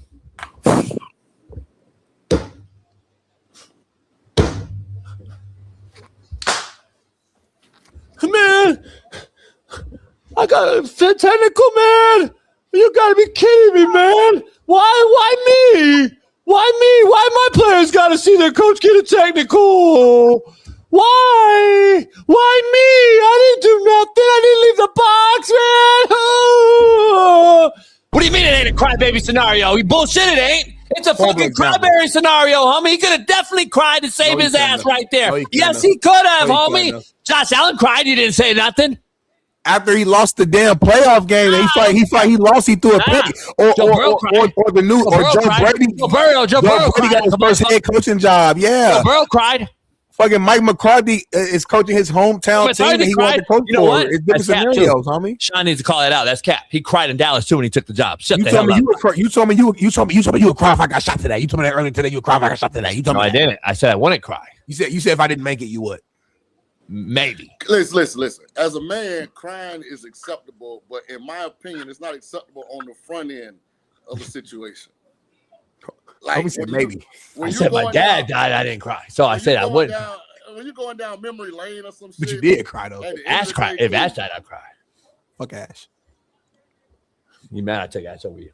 Shaun, here's the thing. You should cry because Ash so goddamn bad behavior as a dog. That's what you should. Hey, Shaun really hate Ash. Like this is not a joke. You got a real beef. You got a real beef. I don't hate Ash. I just know Ash is not the dog JB portrays. He really is. He really isn't. You know what though? I gotta defend Ash. You didn't come to Super Bowl to JB's house. That's probably the best Ash has ever acted. He was in the chair chilling. He always does this. That's WPS. No. You start the good behavior with the fact that the dog that weighs 265 pounds is on the furniture. He's in a chair, but he was chilling though. I gotta watch Shaun, Smitty. I gotta watch Shaun now. Like I gotta really watch Shaun now because Shaun will be some shit that he don't know like what's good or bad for him, and he'll give him like grapes or avocado or some shit that'll just kill chocolate. Yeah, like so. Like that's number one. I gotta watch Shaun. Number one. Number two, Ash and Callie for the last 3 days have just wake up and they sneeze and some shit like they got to sneeze. Both of them though. It's crazy. But I've been looking it up. I asked that boy, the doctor. He's like, let it go. It should be all right. They're sleeping fine. I go, yeah, they sleep fine. When they wake up, though, they sneeze. Pop. So I don't know what it is. If they got it in your house probably dusty. Yeah, dirty as fuck. Anyway, I'm gonna bring some of them glass cases to protect my goddamn shoes this time. I know that. If your shoes get bit up again, is it now on you though, or is it still on JB to like buy some new ones? First time, shame on you. Shame on you. Good question, actually. Second time, shame on me. Because now you should come in prepared. You should know, right? So you're in the chat. You're in the chat. Let me know what you think. Actually, very macro, in-depth question. A lot of people, when you go to their house, you take your shoes off in the front because they don't, you don't want to track outside stuff into the different, living areas in the home. But once you take your shoes off, to be respectful, if said house dog decides to eat said shoe, you're responsible for that? Not the first time. So then what are your choices? Keep your shoes on the whole time? Prepare. Yeah. Keep them on. Prepare tomorrow today. Put them up high. I don't understand why you guys don't prepare tomorrow today. Hey, I'm a you know how you go visit a home when you're looking for a new house. Y'all. Your house shopping, and they make you put those little footies on your shoes. Yeah. I'm gonna bring some of them to JB house. We're gonna film that shit. This is what you gotta do to go hang out with JB. I mean, you can. I mean, it's not an issue to me.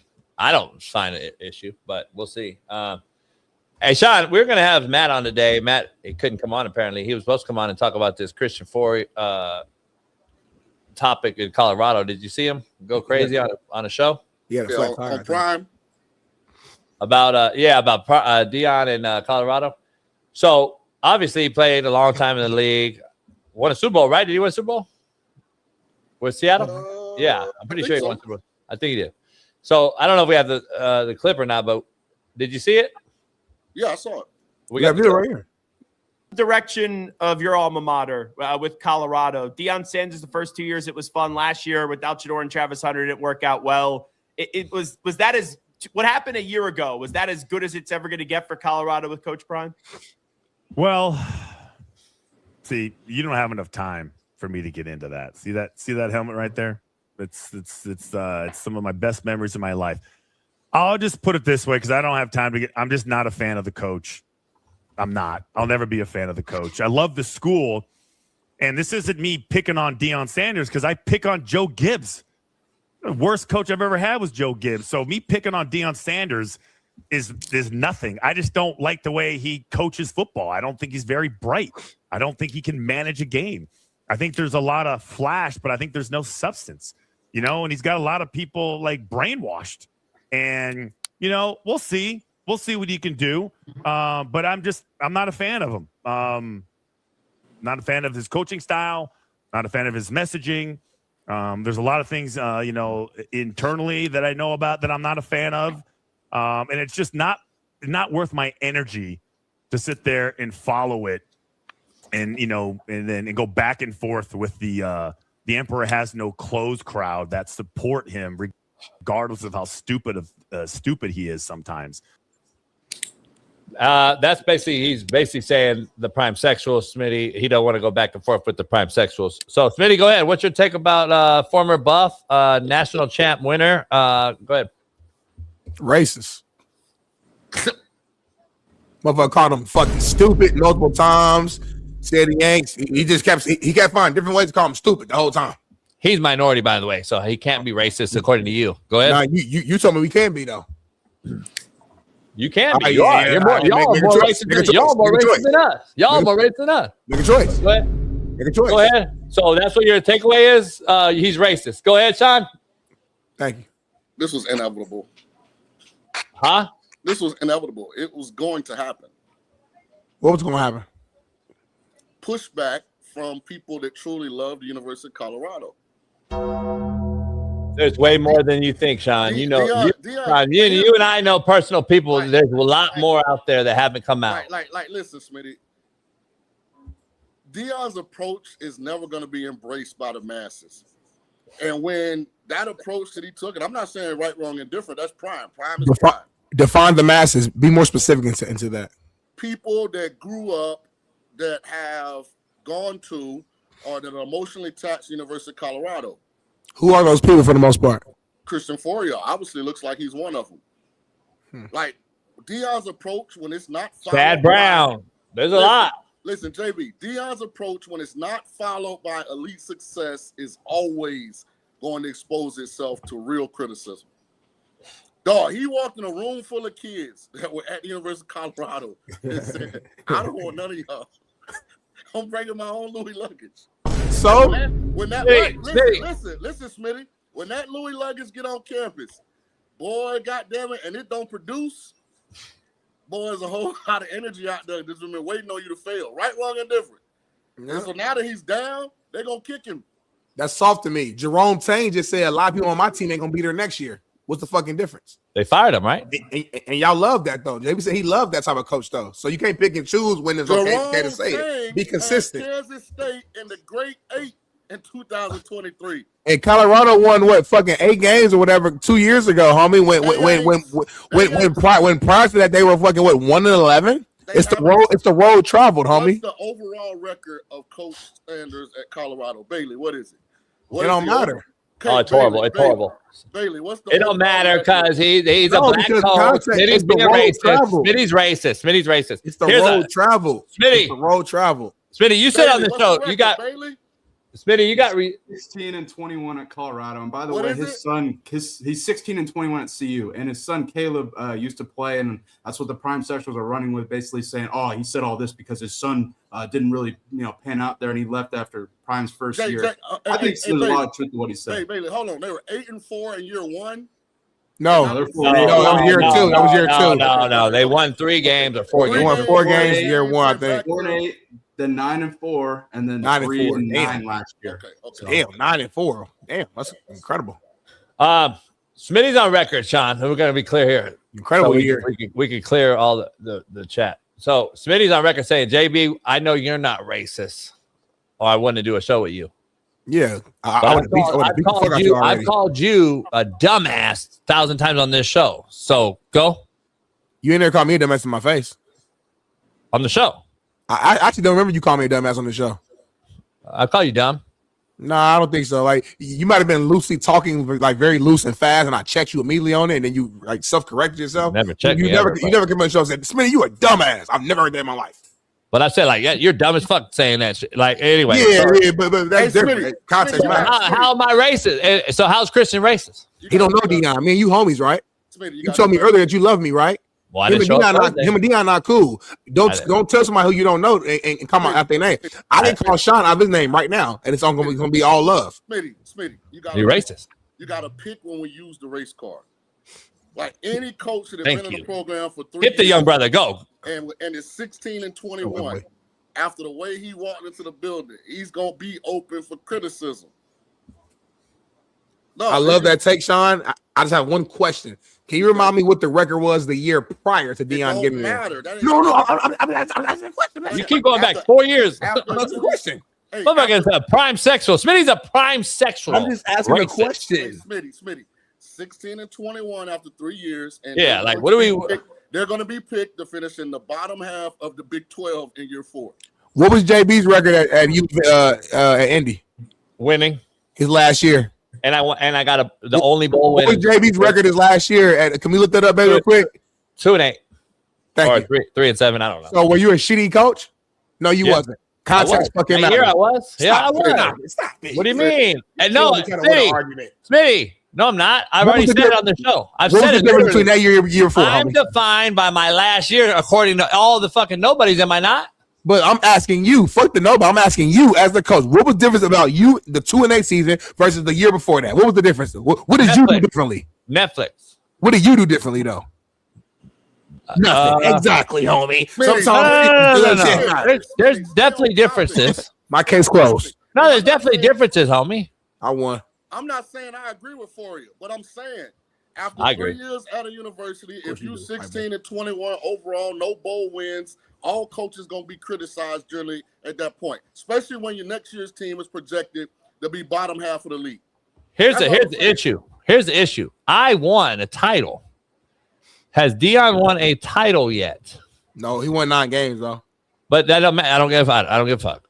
Did they win a title? Do they have even a division championship? Do they even have a conference title yet? Not yet. He has a ton of pressure on him this next season. I agree. Well, not this next season. He can prove Christian Foria and all his critics wrong. He can. By going out and righting the ship. Yep. Being extremely successful, and they'll have to eat crow. But I can hear in your tone, and I can see it in Bailey's facial expression behind the scenes. Y'all don't believe in him. Fuck I can no, tell. We don't believe in him. You're speaking it with the tone of you already think you're not coming from a neutral standpoint. You coming in with he ain't gonna. But I never believed in him, and I've been that way. I like Deion. I like him as a player and shit, but he never. You a black man, Shaun King, disappointed in you because when Ryan Clark was saying shit, you defend Ryan Clark. But soon as Deion do something, you don't defend Deion. No. Smitty, can you ask why? You talking to him or me? Why? Shaun. Ask me why, Smitty. Yeah. Why, Shaun? Because you could send Newt Rockney to Colorado. And if he takes the approach Deion takes, that I'm going to redo the roster every year, they don't got enough resources or money to win with that kind of setup. They're not going to be able to get enough good players. So they win 9-10 games next year. What you going to say? I would say he deserves to be coach of the year in the Big 12, potentially national coach of the year. I'm calling it right now. 9-3 regular season. You know what kind? No, you said 10 games. You know what kind? I said 9 or 10. 9. Let's do this. Let's make a side bet. A box of cigars. You've got 9 and over. I've got everything under 9. Smitty don't smoke. If my quarterback gets hurt, it's off. Can we do that? Is that fair? Horrible bet with Smitty. You have to bet Smitty like something else. Like WNBA tickets. Bet That's him. actually a good bet, actually. All right, WNBA tickets for you, box of cigars for me. I got 8 and under. You got 9 and up. Can I get 2 tickets though, just so I can take my girl with me? Matter of fact, every game over 9 adds 2 tickets. I'm going 6 and under. Hey, I wasn't going to. We're not betting you, Jason. I'm going 6 games under. With what I've seen, with what we just saw, real shit, Smitty. With what we just saw, you admitted it. Indiana winning it all.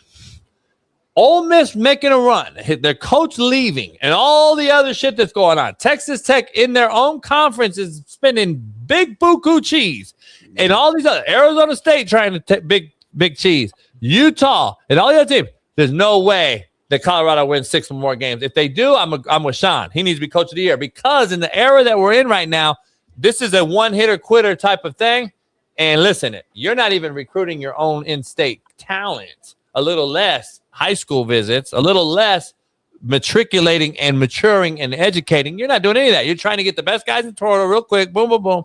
You don't have the resource to Colorado. And a lot of people don't want to play in that cold. Let's be real. Hey, so you're battling a lot of issues if you're Deion. I'm not even putting it all on Deion. I'm putting on it that Deion jumped into a fucking situation that I don't think he realized was very winnable.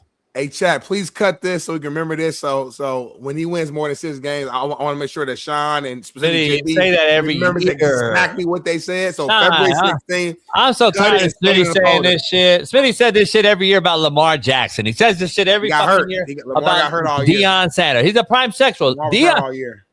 Smitty is the head of the prime sexuality. That's wrong in Colorado. Smitty should run that whole, like, what's that dude's name that came at me, Smitty? I went on the show and you came on his show on Twitter. What was that kid name? Which one? The kid that, remember, I went on the show and I Davion, right? All right, whatever, yeah. Devin was it like Davion or something like that? Devin the Dude, I think, or something. Anyway, you should get with him, Devin the Dude. You should get with him and fucking run the prime sexual or something. Devin the Truth. You know, Alvin the Truth. You know Deion's biggest mistake at Colorado? Huh? You know Deion's biggest mistake at Colorado? And I remember texting one of the guys on the staff. And I don't know if he even attempted to or if he had an opportunity, but when they won 9 games and he knew Travis and Shador were leaving, he should have left too. He should have went somewhere and got on the front end somewhere else. Y'all would have criticized him then too, though. No, I wouldn't have. Well, maybe not you, Shaun. Jay would have called him soft. He ran. He stayed there for 2 years. I knew he was gonna leave early. Yeah.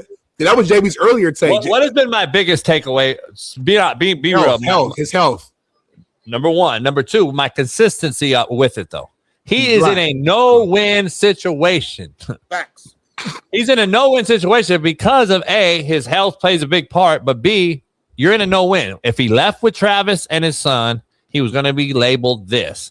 Yeah. I said this on this show before. I said if he stays and loses, he's going to be labeled this. Yeah. I've been saying he's in a no-win situation in Colorado. That's why I thought Colorado was the worst possible gig for him outside of the South somewhere. Warm weather, his comfort zone, talent base, heavy. Florida, Texas is what I thought, and I always said. So I didn't think this was a win-win situation at all for him. And the fact that he's done what he's done with the money that he's brought into the school and all that shit, the school is in debt. In sports and athletic department is in debt, more money than they've ever been, and he's supposedly brought in more money. How make it make sense? Sold out crowds, everything, but it costs. It costs to do that type of shit, though. You know what I mean? You got to spend money to make money. But here's the point, Smitty, macro level. You're not winning no games, and you're getting in debt. This year he didn't win games. The year before that he did. So I understand that. Well, 2 out of 3 years he hasn't won games, Smitty. Stop. 2 out of 3 years. He's had a losing record, Smitty. First year he won 4 games, coming off a year in which they won 1. So yeah, it wasn't a great year. He but has a losing record. And then he won 9. He has a losing record. So he was improving his first 2 years, had a down year. That's what he does next year. That's all I'm saying, homie. Has he won a bowl game? Has he won a bowl game? No, I didn't say he was built. Has he won a bowl game as a head football coach? He took over the team, y'all. We're not going to Has he won a bowl game as a head football team, chat. I'm talking to the chat right now. He took over the team. Go anywhere. Jackson State. Did he win a bowl game? Go. Chat, they were 1-11. He came in. He won 4 games. He keep going back to 1-11. No. I'm not done yet. Next year he won 9 games, and then this last year he only won 3. So this is a horrible. Won a bowl game. So next year he has to have a good year. Did he win a bowl game at Jackson State?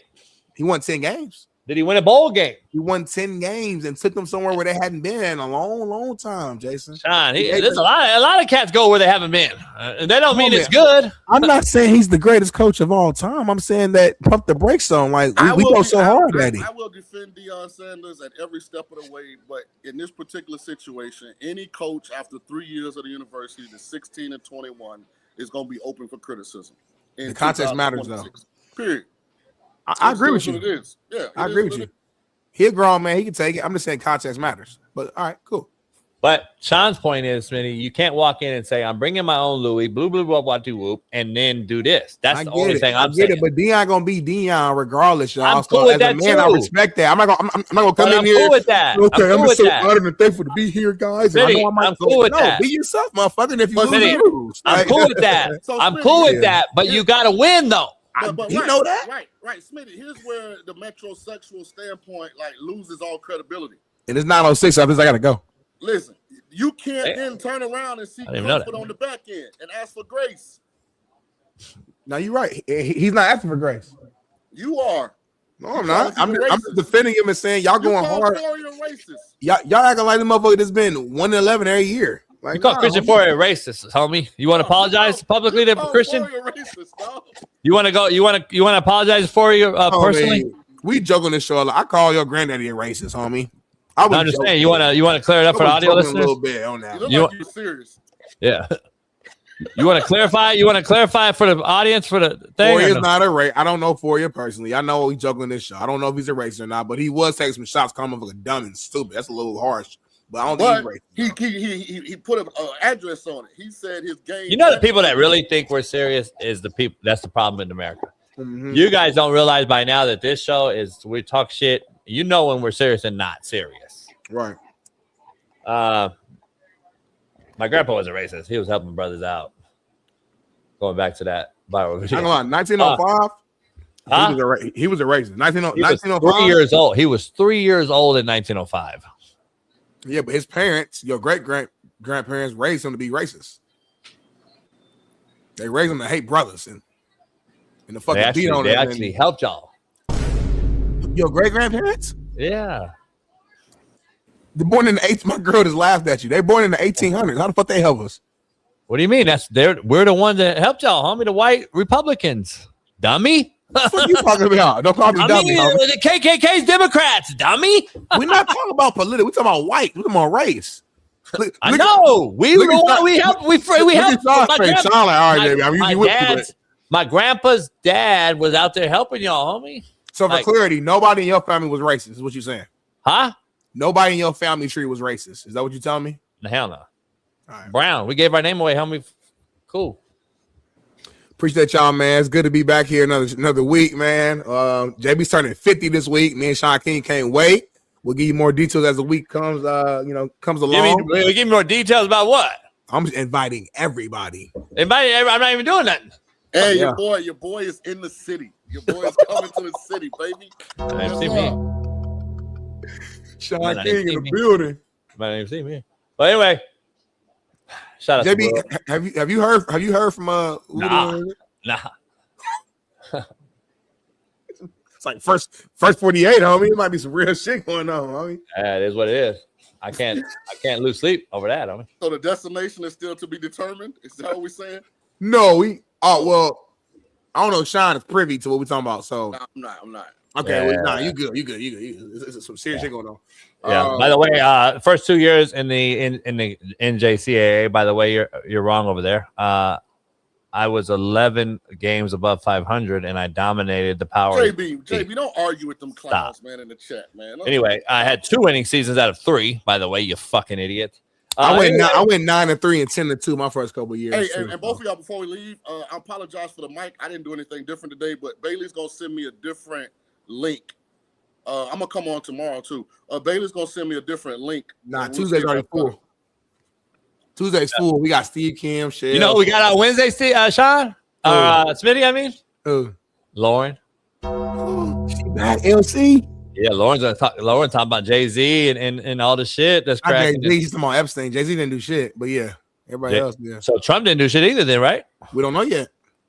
But we know about Jay-Z. Because you didn't read into it, homie. Stop, dummy.